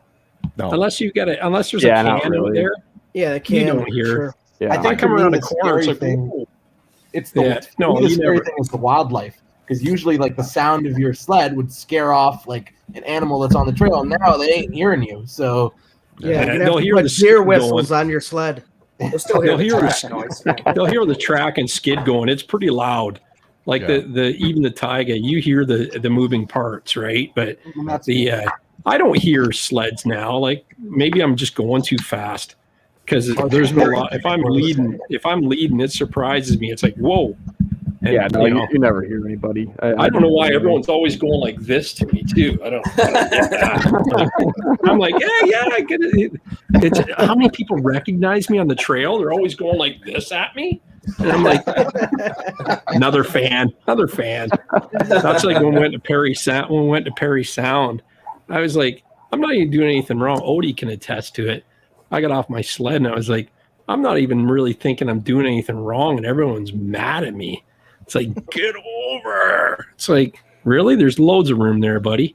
Well, he was walking. I was riding. Maybe I was going a bit too fast. Yeah, there was a lot of people walking on the trails this year, and buses and cars and trucks. Yeah, I noticed that. Yeah. so many. It was ridiculous how many people were on. It was crazy, the stuff we seen this year. Crazy. Yeah. Pro Polaris says I talk too much when I ride. LOL. That's probably it. I'm distracted. Can't do too Rich. I talk a lot when I ride too. Oh yeah, there's a few times where it's like music mode. Tune them out. Yeah. Tune them out. Yeah. No, those were good. And Gary had to tough it out. I have to admit that getting the communicator before the Quebec trip, Jess, was a great idea, and it's. I'm glad I got it. No, it's great, man. And no, it's good. Looking for. I'm going to be using it on the bike now, so it'll be nice. There you go. Dual purpose. You can use it all Yeah, year round. they're super nice to have. It makes a riding experience way different. It's so much different. Yeah, it does. So yeah, when you're riding with people, it's great. Like just even the safety factor of it, I like. You know what I mean? Yeah, for sure. We don't get chatty Cathy with it too much, but how many times that happened, Jess? Oh, there's a 180 coming up over here. You're like, yep, I see it. And then I come around the corner and there's Jess and rhubarb. The best part is when you go to the gas station with Odie and the sled and car guy, and he's bragging to the guy with the same sled as his at the pumps, how great it is and everything like that. And meanwhile, 45 minutes earlier, you're just sitting there with the hood up for 2 hours, and Drew and I are sitting there going, "Oh yeah, it's the best sled." And we're like chattering back and forth, and Odie's sitting there telling this guy, and like Drew and I are just back and forth about it. That's the best part about it. The entertainment value is high, even at Odie's expense, right? Yeah, they're good fun. They're good fun. Yeah. All right, guys. Well, I got to jump off. It's good talking to you guys. No problem, man. Good to see you again, buddy. Yep. Be good. Take care. Stay swanky, as they say. I will. You too. The other thing is with these new gauges like Polaris, Skidoo, I imagine Yamaha and Articat will come out with a new gauge at some point. The communicators make even more sense because if you want to actually get your money's worth with the gauge, you need a communicator to use half of the features, right? Yeah. Well, it's funny you say that. I had a huge email, like a survey from Polaris that took me about 45 minutes to fill out. And it had a ton to do with helmets and communicators that they were asking, would you use it like this? Like, it was really interesting. Because if you're not going to use a communicator, there's no point that the gauge should do anything else besides just show you maps. No, but it was so in depth, Jess, that they were asking, would you buy a helmet that had a built-in communicator? Would you buy a helmet that would work with and interact with your gauge. Like they were the stuff they were asking. I'm like, oh, okay, so obviously they're obviously looking into these things, and as I'm sure BRP and everyone else is too. But it was pretty cool. It was a pretty cool questionnaire, and it was pretty long. So sorry, I'm reading the comments. Yeah. They show, The last thing I want to hear is Gary. Yeah, I don't want to hear Gary, the guy says. Good job, Odie. That's Odie. He loves me. Odie is a hoot to ride with, man. I'll be the first to say that. I love the guy. You know, it'll be great if he can upgrade next year. It'll be an awesome year. You know. So they're going to come out with a helmet with communicators probably built right from this. Of course, Polaris is Climb. They have a lot of research. Yeah, that makes sense. Yeah, I'd be hesitant. I'd be hesitant to get a helmet with a comm system built in without knowing anything about it beforehand. Well, and the thing is, it was asking you about if you like Bose, JBL, like it was pretty in depth. Like, you know, I mean, obviously, if someone's going to take a kick at the cat, they're going to put in half decent. As long as they partner with a company that knows how to make comm systems, then it's going to make complete sense. Well, that's exactly it. Exactly. Like for motorcycling, Ruroc is the Ruroc has a Bluetooth helmet and it's fully dialed. Like it does everything. So if they're thinking they've got the backing of Climb, and you know Polaris owns everything, right, in the accessory world. They could easily come up with something like a Ruroc Atlas and just knock the socks off. Like look at the mission. Like how many missions I've seen this year. It's just crazy how many they sold. You're there. It's got pockets for the comm already. What's the next step of the mission 2.0 or 5.0 with Bluetooth, right? So it was nice, Gary. You were saying that because I was saying that to Jess when I got it on my Titan and my Mission.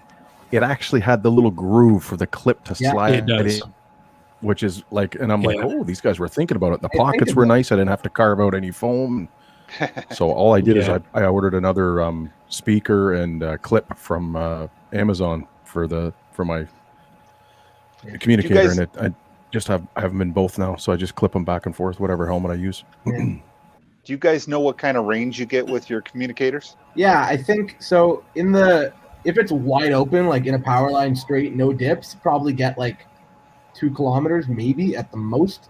But in like the tight and twisties and in the trees, like once he's out of eye range, if he drops down, if he goes around a corner, it will start staticking and it will drop it. Yeah. And then as soon as it picks up pretty quick. It comes back, and you hear it because especially with the Cardos, if you're listening to music, your music lowers when you start speaking, because it automatically goes on the intercom. So if you start speaking and your music isn't lowering, you know that the intercom's not connected. Yeah. I gotcha. Yeah. I just keep speaking. And I'm like, the Uclear is about 1 kilometer and it's about 700 in the bush. It doesn't change that much. A kilometer on wide open, clear, no interference.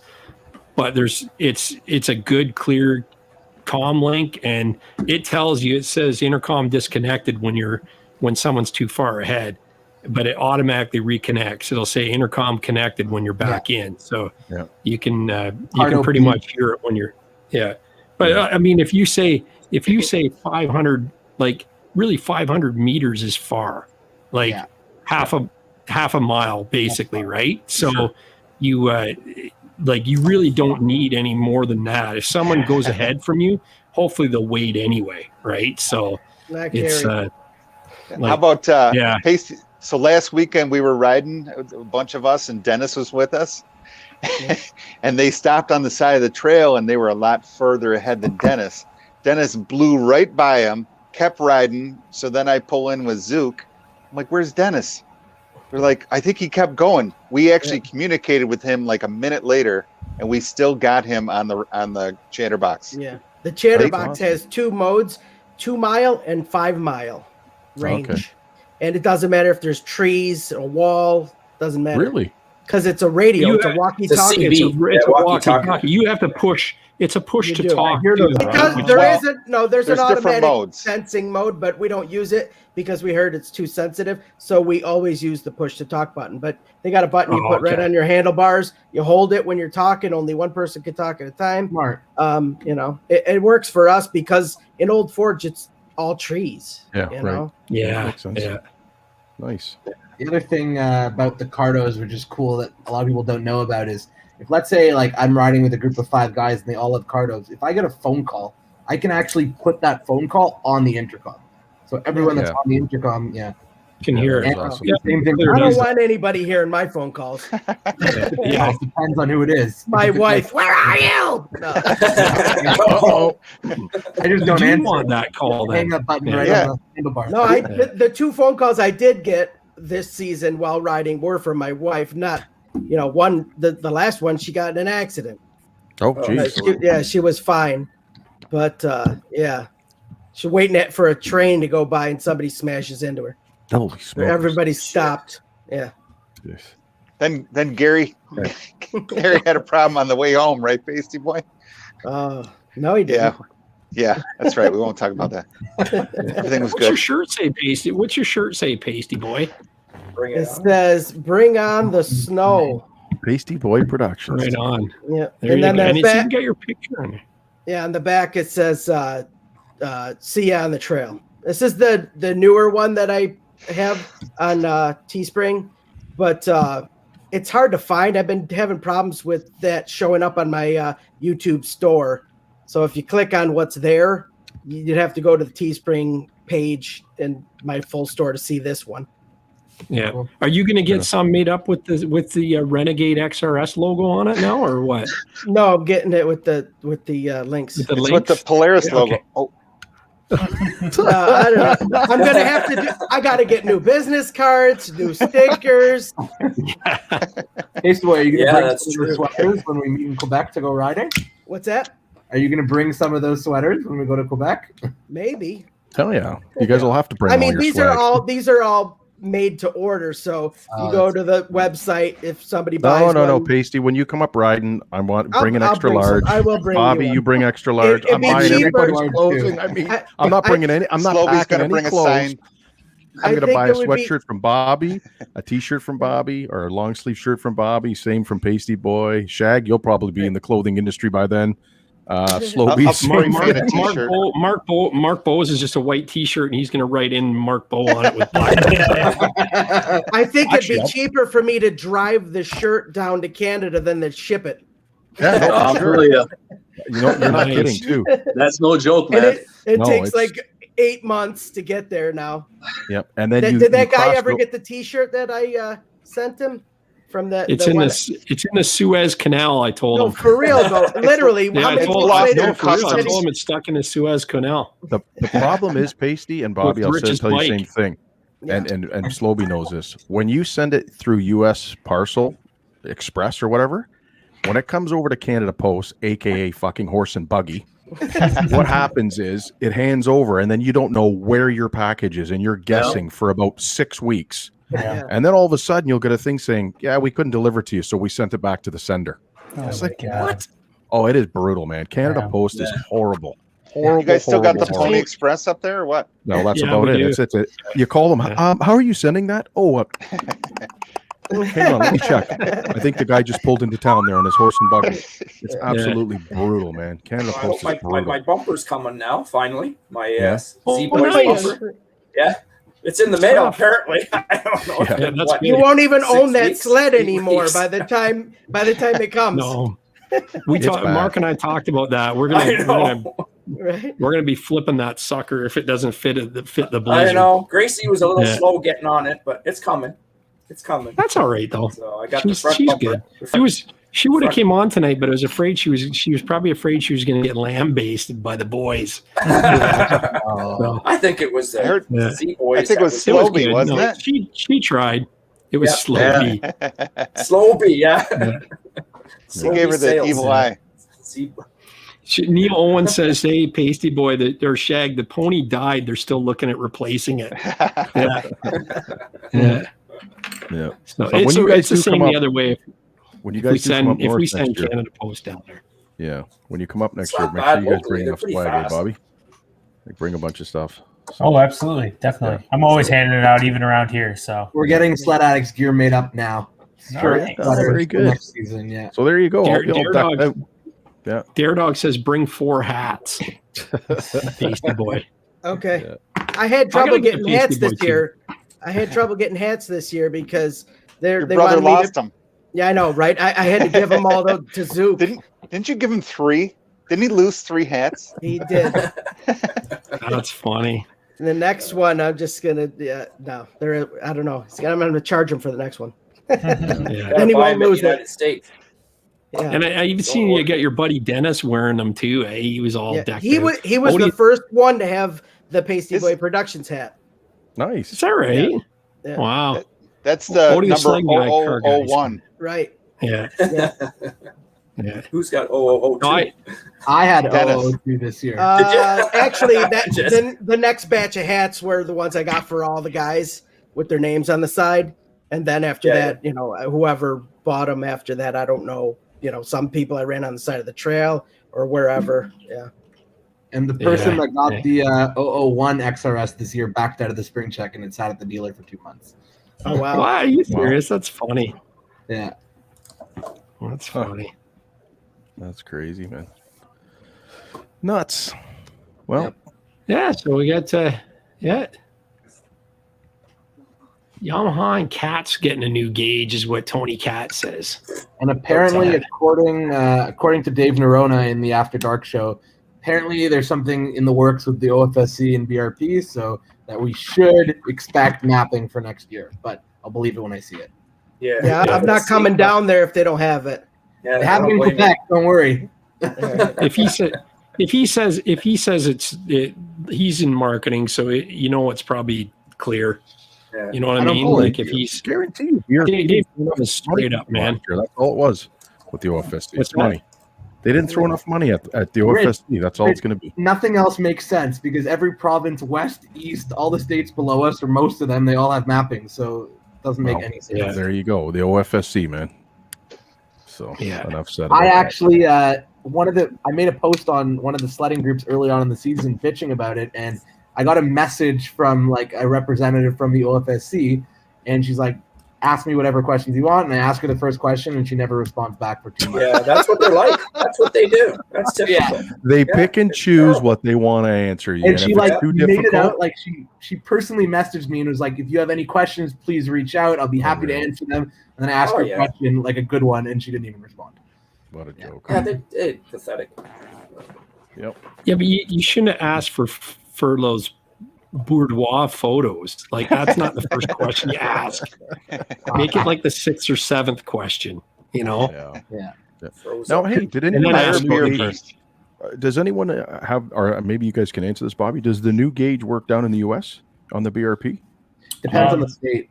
Yeah, so I know the old Forge maps weren't on it, and then for a while New York wasn't on it. I haven't checked recently, but I know when it first came out, New York wasn't on it.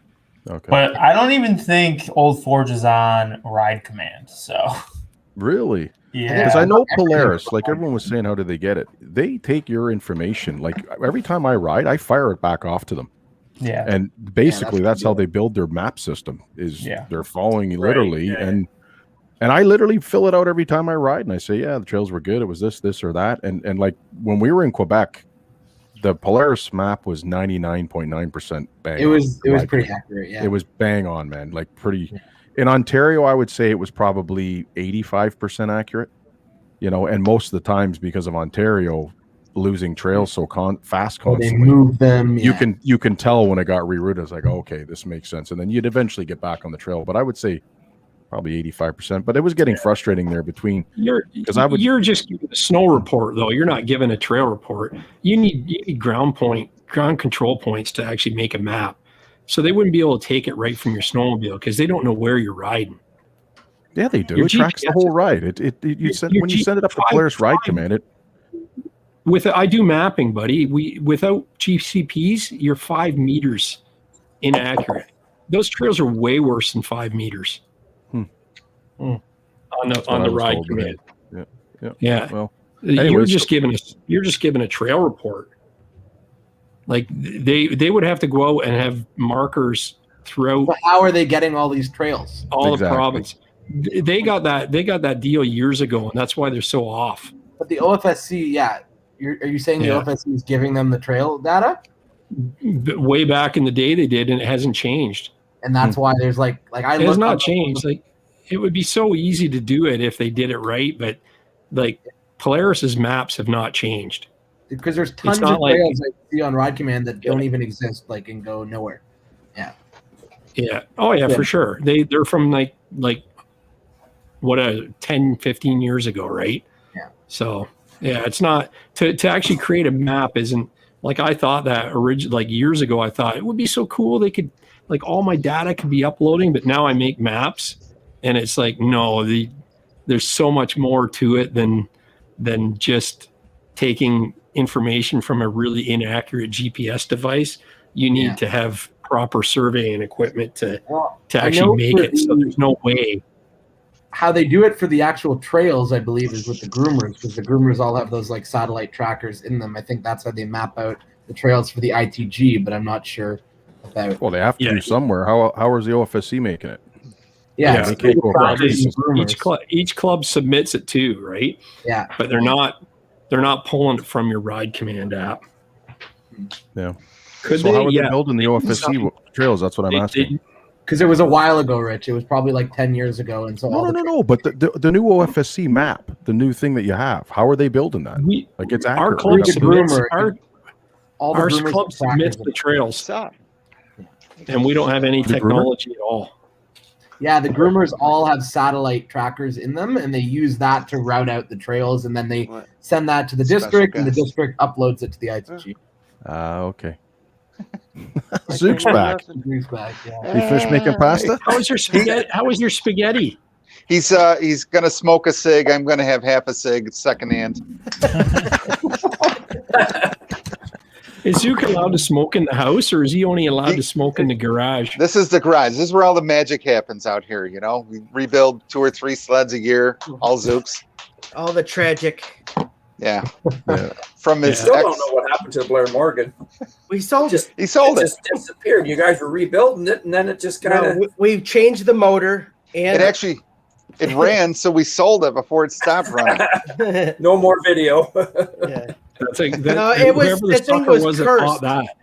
Cursed, yeah. It was cursed. No, it literally was running correctly for the first time, but we're like, it's time to move on.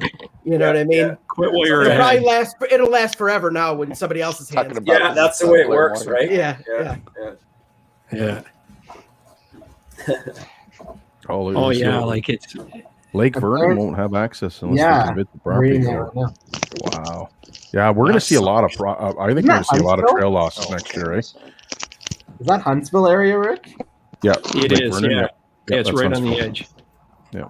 And it's funny because I went across that with nuns, Gary, on the way back, and part of the trail we went there. It was at the beginning. We're all over the place, you could tell it was there at the beginning of the season, and then it said trail closed. And you could tell they were so I wonder if that was what he's talking about. That sucks. You guys sharing a set of earbuds? It's a beautiful lake in the daylight. It's so mountainous. It's a really cool lake.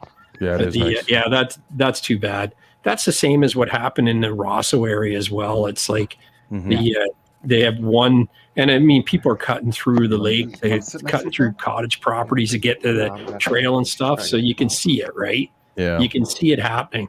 I can't believe all the off trail this year that I witnessed, like the Gravenhurst area. It was bad. It was really very bad. I was telling Jess too on my one ride from Port Perry up to Lindsay, and there was a trail marker where you could head off to go over to Sunderland and start heading west. All of that is private. And you should have seen. There were more trails off than there were on the state trail, and I'm just sitting there thinking this guy's going to yank this trail next year. The property owner there. They don't hide it. If you look at OFSC data, in 2 years ago or 3 years ago, we had 32,000 kilometers. Now we have 30,000.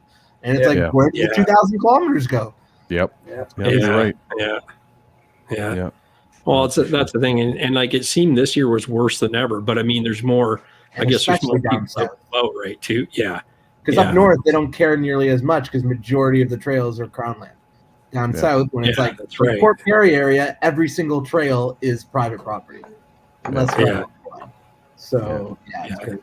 Are you guys having the same issue in the U.S., Bobby, Pasty, Shag, and Slowbee? Trespassing.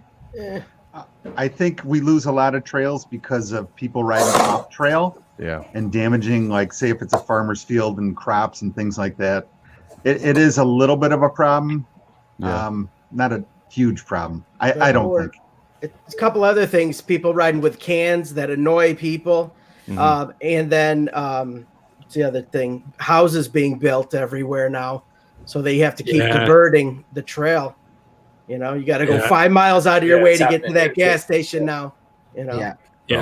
Barry lost a huge section because of a development that went in as well.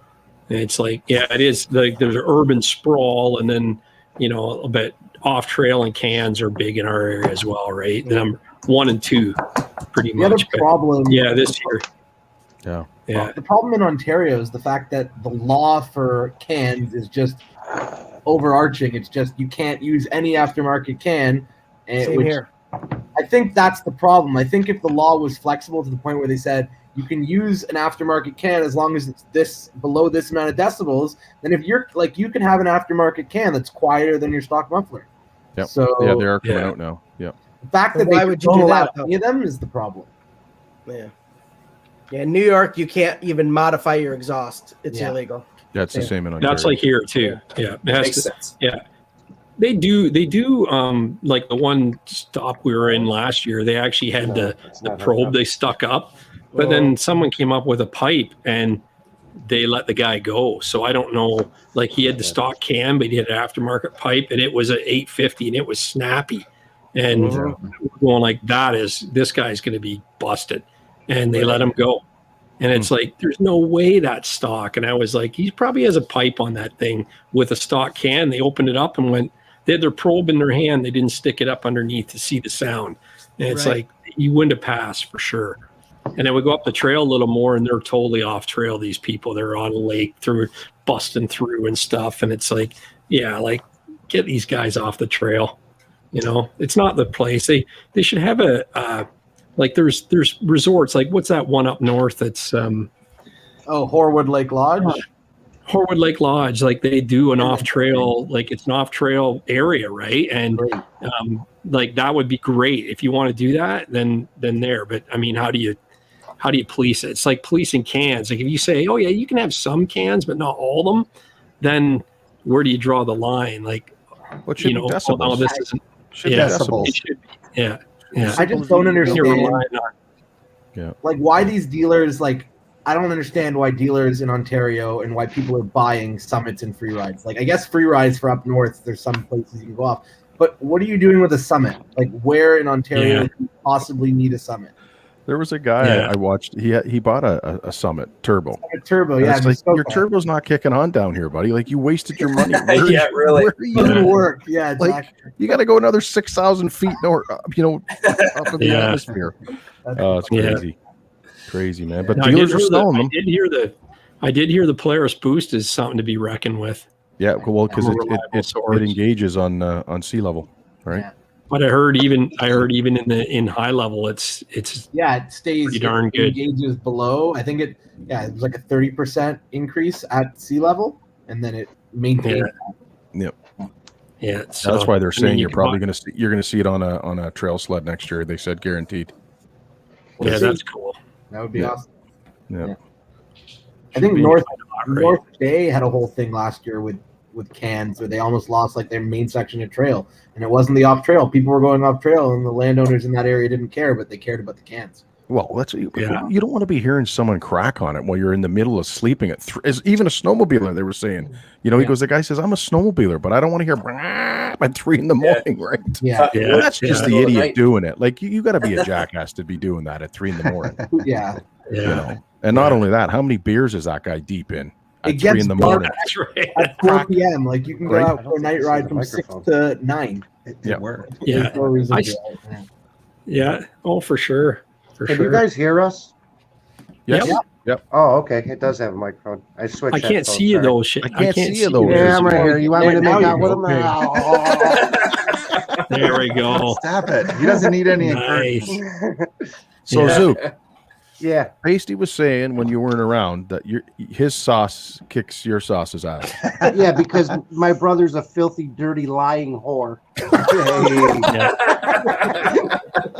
But hey, listen, but Zuke, when you weren't around, he let us know what he bought, and it's pretty awesome, isn't it? That's crazy. Oh, shit, I don't believe you because I know he was going to say it here. I know my brother. I grew up with him. Yeah. But it is awesome. Yeah. I told him It's going to be my first reveal, because the Blizzard, when I bought that, I bought it like last minute kind of thing. It all happened so fast. There was really no secret to keep. You know what I mean? But this time there's a lot of new stuff out there right now. So I figured it'd be, interesting. Listen, to hold on to tell him it was a a turbo mini Z. Just tell him. I told him that it's the first windshield. Yeah. It's for a prescription windshield. It's his first Renegade too. So so there you go. It's his first Renegade as well, right, Zuke? I don't know. So, I don't want him to kick my ass. That's the problem. He doesn't even know what a Renegade is. What is that? yeah, that's true. That's true. Yeah. Yeah. Funny, man. Yeah. Pasty, Paisteboy's you just Googling do it. Renegade right now. The reveal thing's been beaten to death. No one's doing that anymore. I know. Everyone's just like, Bob, you let it out of the bag. Yeah, it's because you squealed on No, it. you let it out of the bag, Richard. Come on, Rich. You did a reveal last year. Yeah, you that's know, it. the new thing is you just come on this show and you let it out. Yeah. Yes. And then it builds That's up what your, it is. your Or rather, viewership. you let it out, and then I have to tell you. Yeah. Exactly. He bought a 4-stroke. 600 4-stroke. And Jesse picked up one subscriber over that from me, so that's great, right? Probably. Yeah. So there we go. I don't know. I don't know. Maybe we got, send some comments in. I don't know. Maybe I'll let it out of the bag. Yeah, do a little video on it and then do your reveal when you pick it up. Seriously, you'll get as many views. Anyways, that's what I think. Just tell us now. It's made by BRP. Yeah. It's a Lynx. Very good. It's a Lynx. Listen to Soda Pop. Part of the sled is black. Listen to Soda Pop 286. Paisteboy did a reveal video. Did a reveal video for his trailer. And then right. Manly men reveal their snow checks. Exactly. This reminds me of when there was a place called Country Camping. It's basically a campground where you could go and just drink your face off. They didn't care what you did. They had drunk tricycle races at it. Well, they ended up, we were young and we were all single guys, and the guys camping beside us were all couples. So the one guy had his fiance there, and they had a wet t-shirt contest. So we convinced this guy to, I don't know. That's a sled run in the background. I ripped one. Sorry. So we convinced this guy to let his fiance go in the wet t-shirt contest, and she gets up there and she's in the last 4 people that were out of the 15 that went up, and we start chanting "Skin to win, skin to win," and he's like, "Yeah!" So this is like it. It's like skin to win, Paisteboy. Come on, you got to reveal all now. Yeah, look You're at on the stage. How many viewers are on right now, Bobby, Gary? I don't even know what I ordered. I forgot already. Just share screen. All the peer pressure, Hermit Rob says. Yeah. Peer pressure's at 10. Pasty, tell him you ordered. It's a Toro. You got a new mower. Yeah, I think Snowstorm's got it right. He said he traded his Harley for a Spider. Yeah. You did, didn't you? Yeah. Oh, it's a 3-wheel BRP at Can-Am. Yeah. Yes. Yeah. With a track on it. Yeah. Their dog says that's why Zuke can't go into nice places. Yeah. Oh, because I'm an idiot. I know. Yeah. So, Bobby, you'll be getting your sled around September, October, were they saying to you? Yeah, so it's an October delivery window, so probably more like November because they got to get it and set it up and all that. I've never gotten specified like a delivery window for Skidoo. See, they give it to the Americans. They give it to the Americans, but not the Canadians. It's funny. Yeah, they already told me, and I just ordered mine a half hour ago. I've gotten lucky. I've never gotten a sled past the second week of September. I always get it early. Like really. That's awesome. Yeah. Yeah, I didn't get my Polaris until January, so I'm not trying to do that again. Isn't that funny, Bobby? We were talking about that. My Assault, I got it. My first one in September, and my Matrix came in the second week of October. They take better care of you Canadians, and that's what we're saying. It's hilarious, right? Yeah. It's flipped. It's hilarious. I saw something about a guy that he got his Polaris spring check only came first week of February. Yeah. Really? Oh my god! And like Polaris offered them $1,000. It's like, what is that? The season's half over now, and I can keep it. Yeah, I would refuse it. Where was it? Was it out west, Jesse? Where was it? No, I think I saw it in one of the sled groups here. I'm pretty sure it's Ontario. There was a guy around here that had that problem, but it's because he ordered the old style, like the Pro XC rear end. It was a Pro S, so they weren't building a lot of them. So he was way at the end of like the production schedule. But like you should be guaranteed that any sled should be delivered by like the latest the middle of December, because after that you're eating away your season and it's short enough as it is. Exactly. I 1000% agree. Trust me. Absolutely. Even the end of December, early January sucked. I can't imagine February. That's awful. Locally, September sucks because then you're sitting around looking at it and drooling over it for 2 months. Yeah. They just passed a new hunting, whatever. They extended the hunting season here in our area, so we can't even start riding until January 2nd locally. That's crazy. Yeah, but we have Old Forge, which is like early December, so kind of makes up that's for it. our Halliburton Forest. Like I've been there mid-November sometimes end of November, beginning of December, but usually, except for this year, which is bad, by the latest the second week of December, you can be riding in Halliburton. Not good, but it's... Hey, guys, Zuke and I have to announce a snow check for us, okay? Just want to let you know. I'm announcing 5 years from now my links, and he's announcing his links 15 years from now, so just so you know. Yes, at least 15. You heard it here first. It's a full order. Fall check. Fall check. I'll have a 2013 by then. The 2013. Yeah, that's good. Bobby, we thought we were going to get your dad on a TCAT or an SRX, no? Yeah, I don't know. He won't pull the trigger. I don't know why. Well, he loves it. He loves his ride, though, right? He does. Yeah, I think it's plenty for him, and I think he's a little leery of trying a 4-stroke without test riding one. I don't think he wants to get like stuck on one all season if he doesn't like it. So totally agree. Yeah, I'll tell you what, I drove Dennis's to 4-strokes. I mean, the 900 was disappointing, but the 1200 was like our 800s. It was fast. Nice. Yeah. That's awesome. I've never been on a 1200. Yeah, it was definitely impressive. Quick. It's definitely quick. It's a little heavier, but I'd say equal power. We actually raced my 800 versus 1200. They're pretty much dead even. It's got the power band is like smooth throughout the whole line. It's pretty wild. A lot of torque. Yep. It was also way better really torquey throttle. Yeah. Because the 1200 used to have a cable throttle before. I think it was when it went into the XS chassis. That's when it got the cable, the ITC throttle. Before that, it didn't have it, so it was instant. But there was like almost no delay on the 1200. The 900 had like a half-second delay. It was crazy. I didn't like the 900. The 1200 was a lot better, and that thing definitely spanked by 600. Oh yeah. You're only about 10 horsepower out of the 800 E-Tech, and the torque. Like the problem with 1200 is you can't get traction.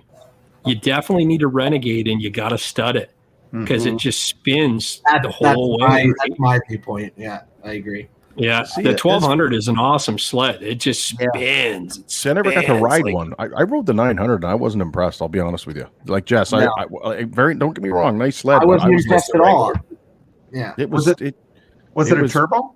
Yeah, it was a 900 turbo. It was a 2019 Adrenaline with full Alka suspension. So the suspension. I was not impressed with it, man. I was like across the lake. I had it to the bar in sport mode, and I'm like, nope. 165. Yeah, that's just, I couldn't get more than a $165, and I'm like that. The non-aspirated, the naturally aspirated ones is like 80 miles an hour tops if you're lucky, right? The 965 kilometers. 165 kilometers. Yeah. What's that about? Like About 90 or 105? 100? It is 102. 102 if you're lucky. That's slow for that engine. Very slow. Yeah. My machine gets about 100, and my 850, I got it at 109, 111 miles an hour. Dominator says 35 miles an hour. Exactly. It's like the exchange rate, you know? Yeah, exactly. Exactly. Yeah. Well, No, but the 12, same thing. It's too bad they got rid of the 1200 because it was a good mill. It was Could you heavy, imagine though, that motor with a turbo on it? The 1200 with a turbo? Wow. Would be Yeah. sick. There's a dealership not too far from me that actually did that. They put and you couldn't ride it. It just dug trenches, right? You could lay telephone cable in it. So why did Duke right? gas that motor? They went for the 900 lighter. Well, I think it was the 1200, right? They dumped the Yeah. 1200 because of the Gen 4 chassis. Right. Wouldn't fit in there. Yeah, it would never fit. Yeah, it wouldn't fit. That's why they dumped it. Okay. I tell you what, I liked it enough. I liked it enough to where honestly, I would buy one. Really? Yeah. Yeah, Muskoka Mike had one and loved it. Trader. Yeah. I'll buy one as soon as I can get one for like $2,200. You'll still be able to ride it. Yeah. Yeah. Canadian. Yeah, 2,200 Canadian. Canadian. Yeah. 500 bucks. Oh yeah. Is that 500? Yeah, 500 US. Is that what it is? You know what? I still got $10 Canadian in my wallet from the last snow show. Send it to Gary. There you go. Yeah, bro. It'll cost you more to ship it. Yeah. You know what? No, Zuke, all he has to do is throw it in the garbage behind him and super chat me $50. It's the same Perfect. thing. What? Perfect. US. Oh, man. Oh, boy. Well, that's fun. But no, I appreciate all you guys, man. Thanks for coming on the show and building Thanks up for the having us whole on. empire. And, you know, it's always fun and getting everybody on screen and, you know, doing We our did thing. say, though, boys, we have to do a group ride next year with all of us. Oh, yeah. You guys Sure, got to come up here and absolutely. ride. And I'll go down there, and I'm sure Gary will go down there. And, you know, just Tug Hill. Two rides. One in New upstate New York and one in what's that place? Quebec. Okay. I I was thinking Minnesota. Just kidding. Minnesota. I gotta be in Tug Hill to unveil my statue at Town Hall, at City Hall. My statue, my bronze, the key to the city. my bronze bust. Yeah, And you know what, Zook? So- We got to stop and have a dart. Yes. Oh, hey, no problem. I'll join you. No problem. Actually, they're about Yeah. to legalize marijuana here in New York State. I saw that. Finally. You guys finally clued in. We don't Yeah. smoke, but I know. None of us smoke. not yet. Not yet. Yeah, you right? know. There you go. Corey says Gary can't cross the border. LOL. Uh-oh. Border. That's when you find out your friends. I can't go on that trip. Why not? I Corey's got some good ones tonight. Yeah. Yeah, our Oh, yeah, Gary for can't. sure. Our Gary can't cross the border either because when they ask him U.S. citizen, what's your citizenship, he doesn't talk. that's what's Gary, are you on hostile. parole? Go give him the cavity search. He just likes the cavity search. He Yeah. likes the gloves. Yeah. Yeah. That's awesome. He's allergic He's to not here to latex. defend himself, so we got to watch it, right? We got to watch. Last time he got cavity search, he turned around and said, "Hey, doc, 2 fingers, please."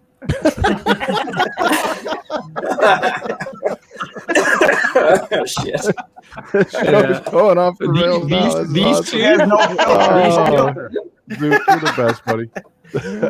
Yeah. Oh, man. Bend over and show me your papers, soda pop. Yeah. Oh, that's Another funny. super chat. Oh, snowstorm! Look at Snowstorm coming in with $9.99. Is that Canadian or Dude, American? thank you so much. Canadian. Canadian. It doesn't matter. That's still $9.99 more than I had when I started the show. There Thank you you so go. much, Snowstorm. I don't know whether that went through. We'll give him a second one just in case. Nice. But that's awesome. 30 Yeah, episodes, 80 hours of watching and listening to this train wreck is what Derek wants. Hey, believe me, we feel for Late you. one tonight. Yeah. That's been We a blast, feel for guys. you. Yeah, I it's got to pretty say, good. man. All right. Gary, thanks. That's Bobby, good. thanks. I had Let's an wrap awesome it up. time. It's been great, man. Oh, And yeah, for great sure. meeting all these guys and all the guests we've had. It's been a blast. Yeah, for sure. And thanks for all your Yeah, hard work, Dominic's- Gary. I mean, Gary's Yeah, the no man problem, behind man. the scenes that makes Yeah. all this happen. I mean, I can't thank Yeah, him I couldn't do it without you guys, though, man. This is great. Gary was so Hope to busy see he y'all couldn't next ride with season. me. Yeah, exactly. You were too busy riding with the snow tracks guys, and then you come on here and you tell them they're inaccurate. You found their inaccuracies. I call everyone out on their shit. If they're inaccurate, they're inaccurate. Hey. What else was I hear you. inaccurate besides the the heated shield best plug? part, he's looking at the venting on the left side, and he goes, "Yeah, they added this new for this year." I go, "No, it's been there since 2019." No, it's yeah. The clutch cooling. Yeah, like the venting on the left side of the redesigned front cover. Yeah. Yeah. And he called it an MXZ Renegade. That's what he called it at the beginning. Yeah, that's wrong. Yeah. What video was that? The Totally. latest one? That was the video on the walk around. 2021 That was the one with 22 XRS. In his jeans and his UGG boots or whatever they are. Oh, yeah, there's It's a couple like, dogs you- with him. You're really in the doing a video. good. You really spent your time getting ready for this reveal. You just go. calling it- I think I'm going to church, so I'm just going to go out there and do it quick, Calling and the it- dogs running around. Kept Yeah. calling it Smart Shock. It's Smart Shock. Yeah. Yeah, that's right. It was driving me nuts. Yeah. It is just one. Snowstorm did another one on Bobby's side. Yeah, I didn't realize. yeah, he did us nice, both. man. He's awesome. Thank you so much, man. Sharing the love. Nice. Sharing Oh, the and love. Dustin. Oh, and Dustin Ingram, he gave us a super sticker. We love stickers. Oh, yeah. And it's Nice. him. The sticker's him going. He's a good looking cat, man. Right on. Thanks, Dustin. That's awesome. Dare Did Dog. I miss one? What's Energy Power going to do when Gary isn't live weekly there now? I know their sales are going sales to will drop. Yeah, yeah. So Gary, are you going to change the name of your channel to Snowbrats like Already permanently? changed it too many times. Right? No, It's- no. I mean, No. it's No, it's it's more both. about snowmobiling though. Yeah, nah. No, Yeah, we're we'll going to see. be doing some So video, much, Gary, Brad. next You've week always when been we're that. adventure riding, right? I'm going That's to go right. meet Gary, and yeah, it'll be Mark good times. Bow and Mark Bow and I are going to go out on the scooter this week. You know, get some scooter video. Right on. Yeah. Yeah, They're me and excited. Shag are- Yeah. You guys coming Wednesday to Me and pick it up. Shag, Oh, did you me and sell it, Shag Mark? are going to ride Sold my it. two-wheel drive four-wheelers Yeah. up to Canada. Guys to coming meet from you guys. Montreal to get it. Yeah, nice. You should. You should see my four-wheeler. You should see my four-wheeler. It's a beast. Yeah. I got to get my halos fixed though. Those are China halos and they lasted not 2 minutes. They lasted 35 seconds and they were burnout. So I've got a 35 new seconds? set. Sounds like Shag. The one Gary, you Yeah, lasted the one- 35 seconds? Yeah, I did. You got it. That was a good night too. I actually had my How do you last so long? Tell me the tricks and tips. exactly. Yeah. So good. Yeah. Can I All stick right. my thumb in your belly button? That's not my belly button. That's not my thumb either. This is the last time I'm getting invited Oh on my this God. podcast, isn't it? That's, yeah. No, you're I'm never welcome getting invited anytime. again, am I? Yeah. No, you will. That's awesome. You will. It'll just be lost in junk mail or something. It'll be a memo that didn't arrive. Can you imagine the trailside chats with this crew? Can you Oh, imagine that? That'd be great. It'd be good. You won't be able Seriously, to. the stuff be that able we to talk videotape 'em. about when the cameras aren't running. Nice, is- Corey. Yeah. Oh, it's yeah. insane. Can you imagine on the communicators? Is that Zuke pulling over for another dart? Is he having another dart? Sounds Yeah, like right. Okay. He We got- doesn't we have got one though, Corey. so he won't hear us. We got Corey Brock. He's gone up to the Mountain Madman. $99. Nice. He bumped Nice, it right buddy. up. Thanks, buddy. That's That's awesome. awesome. He's been a huge Dustin, Corey. He's been a huge Jesse. He's in the house, but he's usually a huge supporter. I should have kicked Jesse out, and then he could have super chatted at his way in. You know? That was awesome. Great guys. That's cool though. Great time. No, it's fun times, man. Thanks, that was everybody. awesome. No, but thanks for the season, and away we go. Maybe we'll do like a friends reunion or something. There we go. But no, Right on. it's a blast. A lot of work, but it's a blast. So, and Dare Dog says, Rich, you better upload a video before season 2. I got 8 in the bank. It's just I don't know when they're going to be coming out. The bank's closed though because of COVID restrictions. Yeah, that's oh, true. Jesse, thanks, buddy. That's awesome. Jess, you're a good man, bud. Good man. There you go. It's a price of admission, eh, bud? Yeah. Yeah. No. Gary, and again, Gary, so Rich. Let's say this, Bo, before we start here. Sorry about that. Subscribe to Sledaddicz. Slowbee is another channel. Shag Boys, Mark Bull, Revrider550. You better be already subscribed there. Rich Outdoors, you got to look at the way he spelt it there. Little lowercase and upper Rich, and then all caps Outdoors. Paisteboy, he needs subscribers. He needs help. So subscribe to MUDBRATS. Yeah. There we go. Yeah, exactly. Boys in the lead.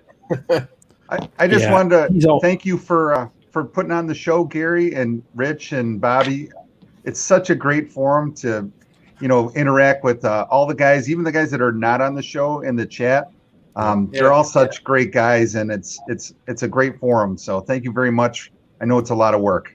Yeah, Gary does a lot of work, man. There's a lot. Oh, wait a minute, we missed it. We got Digit 9. Oh, he's showing up over to leaving. He's incognito or something. What's going on there? We're not going yet. We got Digit 9 in the house. I'm a little late. Sorry, I was up sledding all day. I didn't get down till not long ago. So. We were just wrapping things up. How long have you been waiting? Not long. No, 10, 15 minutes. Oh, good. Because here I'm thinking, I just noticed you in the waiting room, and it's like we're just shutting her down. I know, no worries. Yeah, I tried on Friday when you sent me that email, but obviously it was the wrong day. Drinking too much. That's what I got. Is it today? And I'm going like, no, it's not. No, not today, buddy. Yeah, not today. No, I screwed up. Good to see you guys again, Rich, Bobby. Yep, awesome, you too, man. Thanks, bud. Yeah, for sure. Great having you on before. Guys. And keep making those great videos. It's awesome. How are things going out east? Well, it's been Winter's dead for a over. while. Yeah. Unfortunately, we don't have the lucky amount of snow you guys have out west. So just watching a couple of. It keeps dumping here. It's actually been really good. That's awesome. You guys. That's a lot. Right But on. Tug Hill got 5 inches today. Yeah. Well, that's what I was hearing, and I was saying to Bobby. We were just riding Wednesday. a week ago. 8 days ago, 9 days ago, we were riding. Yeah. Yeah. Yep. 5 inches in Tug Hill. Yeah. Yeah, 5 that's inches. a two-hander. That's a two-hander, isn't it? You guys wrapping up already, just about, or what? Yeah. We're talking about it, but if you got something intelligent to say, then let's He's a snowmobile. He Not asked much. Just said, just thought I'd stop by and say hi. Right on. Yeah, no, I appreciate that. So I did use your video there on your ski alignment tips there you had from a few years ago. Was that your first video? Was that your very first video? No, one of the earlier ones. Yeah, I don't think it was the first one, but it was an earlier one. You made some comment that it was your first video or whatever. It almost like you didn't have any other videos, and like this is the first one. And I'm probably gonna do more of these, but anyway, I used the tips. Even though it was a cat, I used the tips. So if my sled steers like crap next year, I got you to blame for it. Okay, How's that? go right ahead. Oh, Yeah. So, Cool. but one thing to know, if you're watching Digit 9's video, like that's cat, you need toe out, right? No. 1/8 inch. They're all the same, buddy. They're all the same. No, pilots don't. Pilot skis are 0-0. If you can get them there, yeah, good for you. Good on you if you can get them there. Oh, we got them there. We use really straight medium density wafer board to get that high Zuke tape measures out east. You got them, eh? Yeah, I use one of Zuke's cigarettes. I just hide it up with smoke. It's straight as an arrow. Smoke. Yeah, straight as an arrow. Yeah, perfect. It's true if you can get them there. It's amazing how sensitive the Bronco. Yeah, those look like reserve cigarettes, are they? Yes. Reserve. They're nice. $20 a carton versus like 100. Yeah. Right? That's the tobacco that they sweep up off the floor in the factory. That's what everybody says. Yeah. Most of it is. It's not the floor, it's a stall. It's Bronco. It's horse stalls. Right. Good point. Yeah, the stall. Yeah. Manure. Porta potties. It's made of manure. Yeah. We got it. So yeah, so that's good. Like I always like when I when I get my new sled with the gauge, I'll be able to use Jesse's video on summarizing the sled with the new gauge. There you go. You know, so we can do it. Wait a minute, Dustin Ingram sent Bobby a super chat here. Hold on. Appreciate it, Dustin. Yeah, there you go. Thanks, Means a Dustin. lot, man. He's awesome. Oh, Yeah. yeah. I can't forget about you. Cheers for the great season, he says. Heck yeah. Nice. Thanks for all the support. And give me a hint. everybody's been Paisteboy's new sled has an analog dash. Oh, he just That doesn't give any hints because They don't even make an analog dash anymore. Yeah, then how the did you get one? 120 does. The What does? 120 does. The 120. Yeah, Mini Z. the Motion. Yeah. All new. So Digit 9, we're trying to get Paisteboy to spill the beans. He said he's spring ordered, but he won't tell us. Oh, yeah. We're pretty sure it's a Renegade. Nobody cares. We're pretty. Nobody We do. cares, There's Is it an X? Is it an XRS? There's 9 of us that care right now. All right, I'll tell you. Yeah, but I'll a tell you couple in of the us green already room. know. I tell Don't you, they there's have, only. Doesn't Scooter ahead. have like a new Mach Z or some darn thing out or what? Oh yeah. Yeah. That's Oh, one of them. Paisteboy can't reach the handlebars on a Mach Z. Come on. You Come gotta on, see the Paisteboy. ape hangers on my sled. Holy crap. Oh, it's nice, man. I love that sled. I like it. Buddy, I that's like a great machine. Yeah. Yeah. We have no one watching now. We're right down to the bare bones, so you might as well tell. Yeah, because you said bye, so Pasty everyone boy. said have a good Yeah, summer. exactly. So we could have 10 people watching. We could have 73. Oh, we did lose one. We had 74. We may have had 74, but we probably only have 10. So, oh well, it's a good always time next though year. now. Yeah, there is. We want to hear it first, right? Yeah. So, anyway, I'm sure so what tell else you is new? What do you guys. got planned? What do you do in the summer, Digit 9? Like we all talked about that, but what do you do? This summer I'll just be farming. Really? I'll be a Like, what do farm you- boy. Yeah, I'm gonna go farm for a buddy of mine and just hang out, have some fun. What do they farm? Like Just a grain farmer. yeah, nice. Yeah. That's cool. And then that keeps you just keep your fingers out of the belts, right? That's right. And then keep the fingers out of the belts. Yeah, and you'll right. be fine.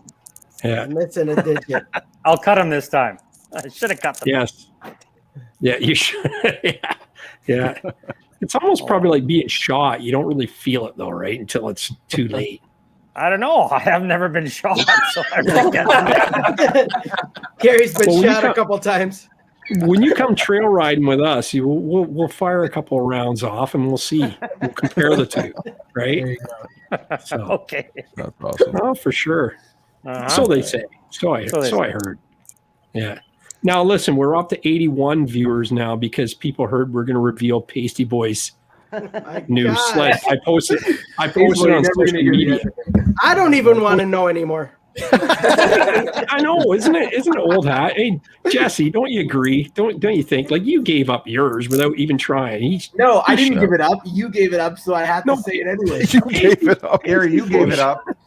Yeah, but I'm relentless with this stuff. Rich you know? didn't give it up. I was surprised. Rich knew he didn't give it up, but you gave it up. No, because I learned my lesson with. Well, I didn't know Bob. We were live when I was talking with Bobby when we were down there. Yeah, I was like, oh shit. But yeah, but you know what? Mike posted it on the on After Dark. I wouldn't have said it. I didn't know I until told I him seen you it did there. here. I told him that. Yeah. I don't know So why. I mean, if you post it there, then why not say it here? I mean, I didn't know that Dark's at the running. time that he had posted After it. Dark's running right now, and they probably got like 800 people watching, not 80. I would much rather be on this show than on After Dark. I thank you. I agree. I think you should be here too. Camaraderie is you know? real. yeah. Yeah, that's right. And we don't know anything, and we don't say that we know anything. Where they do, they claim they know something, and they don't. But they actually, yeah, So- they claim a lot of things. That are, What's After Dark? Yeah. it's What is it? Skidoo's Oh, new, you don't like, want to know. It's You don't like wanna they do a live stream like multiple times a week. Dave Nerona hosts it, and it's just like trying to get people pumped into buying spring checks. I guarantee you, as soon as that spring check date comes, there's gonna be no more After Dark because they don't care until Yeah, it's marketing. Yeah, It's a Facebook live stream. So he shouted me out for a show though.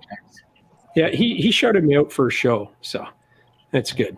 Dave Nerona still loves it. Dude, Daniel Rainmaker, Polaris Dan says you guys have a really big shoe, like Ed Sullivan would say. That's awesome. Dan was a great. He was a great. We got to get him on again next year. He was a great guest. Yeah, Dan Adams is good. They were great. Yeah. Great guys. Yeah. I love the super clamp holders you did, Randy. Show the pictures after they were installed in the trailer after I had them powder coated black. Yeah, I showed those pictures. Digit 9. Yeah, they're awesome. You all bought your stuff. They look really good in yeah, he did a powder good coat. job. Whoever did the powder coat on them did a really good job. He did. Yeah. Oh yeah. Yeah. Neil likes his stuff spotless. It just totally fits the trailer. Looks great. So yeah, it looks deadly on that orange background. It does. Yeah. I like them. All right. Yeah. I think it's a genius idea.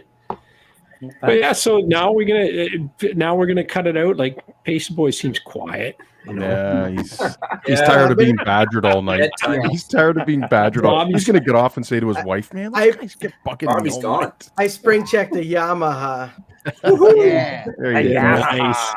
No, I thought you got a Polaris Evo. Actually, that sled's probably more my size. It just needs a bigger motor. Yeah. That's a We've been summer waiting so check. long to hear.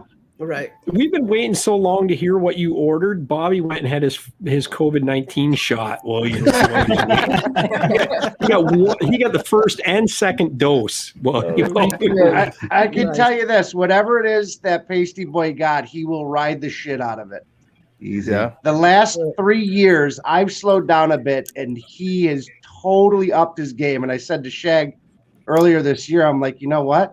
I think he freaking rides better than me. He goes, he does. I'm like, screw both of you. And I didn't even pay them to say that. I swear. Yeah. I've been a little maniac on that thing. But Zuke, once you dial in your sled, that sled's really nice, man. I like the look of it. I was saying that to Gary last week on the show. I'm like, I really like Zuke's new sled. That's a nice looking sled, bud. So Thank you. It's definitely different because it's supposed to have all that white, and the dude must have cracked it up or something because now it's all black except for one piece of white. But yeah, it's a cool sled. It's not bad. Thank you. We just wanted to run. Yeah. Right. We That's just wanted all to we run. care about. No breakdown. Beautiful and broken down is no good. Right. No. That I sucks, personally man. think the XS is the best looking Skidoo ever made. Well, that's what I was saying. The looks of it is amazing. Yeah. They are. They are. The XS like that, like Paisteboy's Blizzard and Zuke's new XRS, like it's just, and it's great. Like that's the introduction to Raz. Like so your handling and ride is there. So really, but you can't go wrong. Paisteboy is going to be a rocket on a Gen 4 though. Wait, or Lynx. It's going to take me 5 years to get adjusted to it. Yeah, well, a new chassis, right? Yeah. The only problem with the XS was the front end strength. The front end of the machine was very weak. Yeah. It's slightly better than the XP, though. Slightly better than the XP, but it's not a Gen 4. No, it's not forged, right?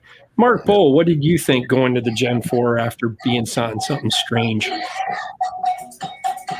I love it. Hey, who's going to dance? Was that with that little dancing monkeys with the cymbals? Where's that coming from?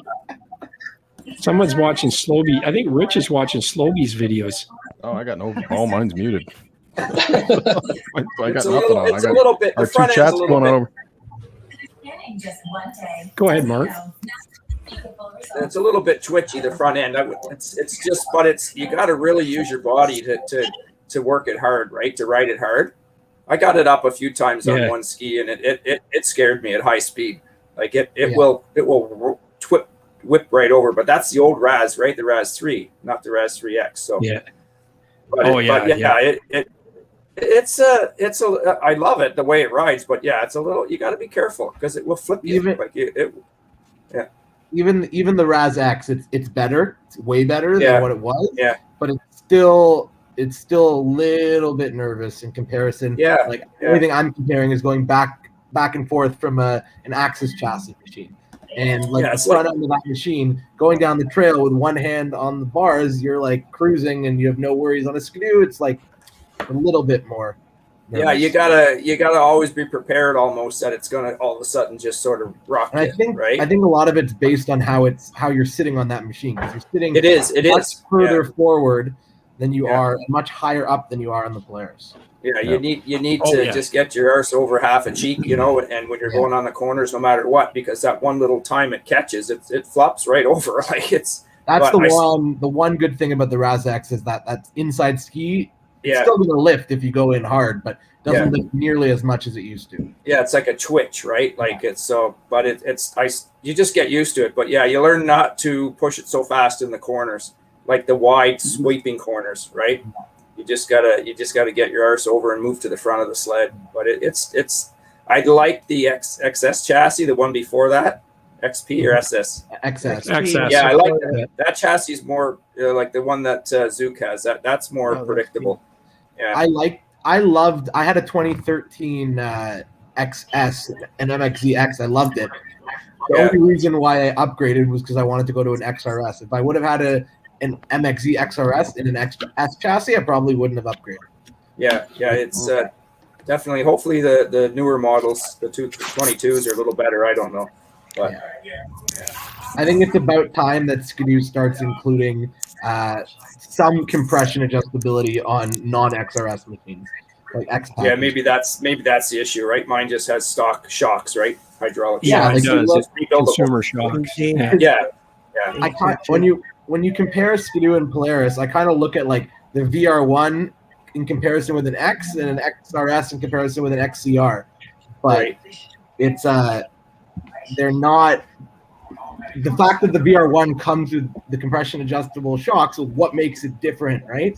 And the X package doesn't have that, so it's like there's a much bigger difference between an X and an XRS than there is between a VR1 and an XCR. Right. Yeah. But it's a big price difference, right? To go to that adjustable shocks, 100%. right? That's like why I'm saying they should $1,500. include it at some respect. It doesn't have to be the same size shocks that are on an XRS. It's just some preload or compression adjustability on the ski shocks. That's why I'm looking for the XDR, just the high-low. Yeah, and I think it's also like it's a 2-inch shock, and the VR1 is a 1.75 or something. My Assault had the 2-inch diameter shocks. Yeah, I think the XCR has the same. Yeah.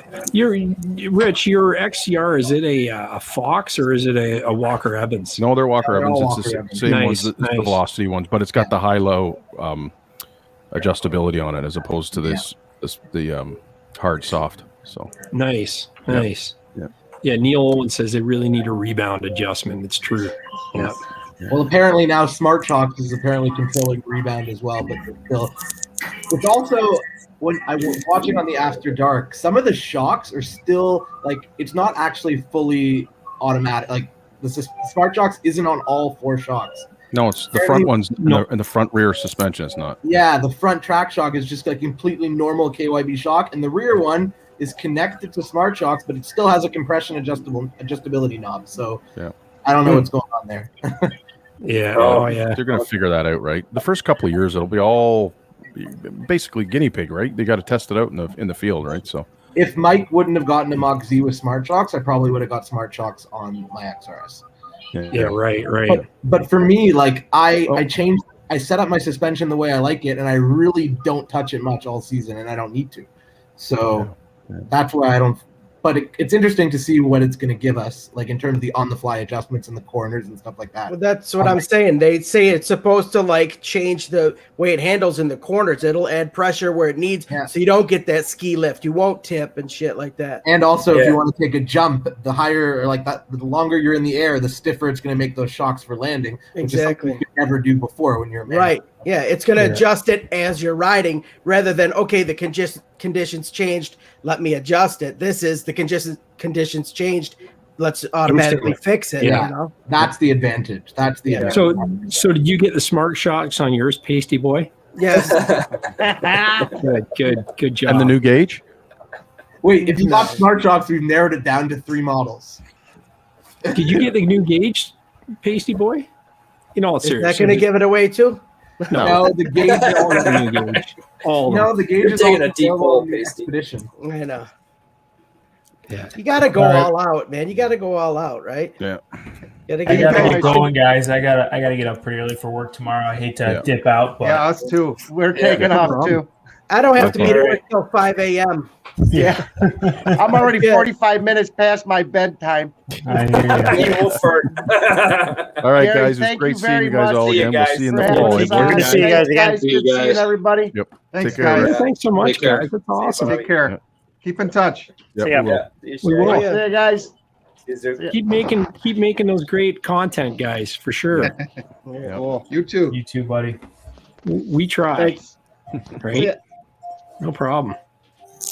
All right. Throws up. Yeah, I'm just kidding.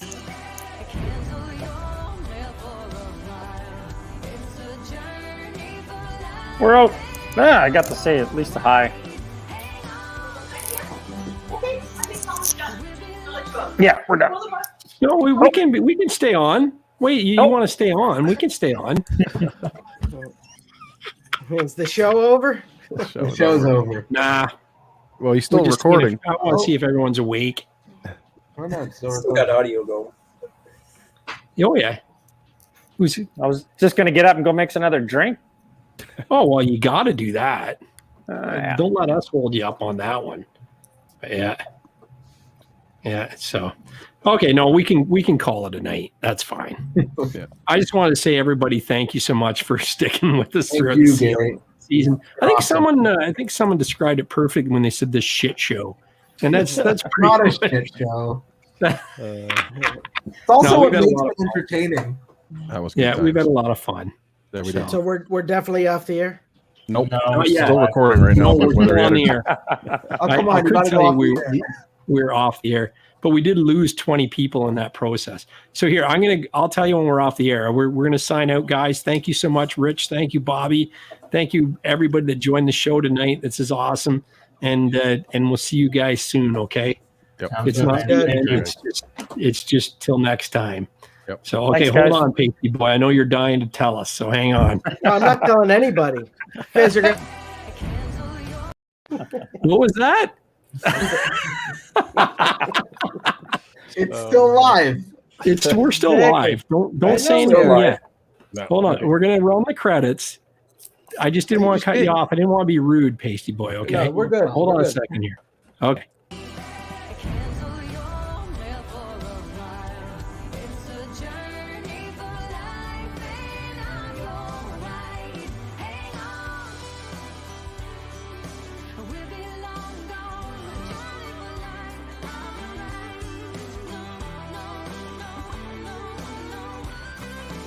It's a journey.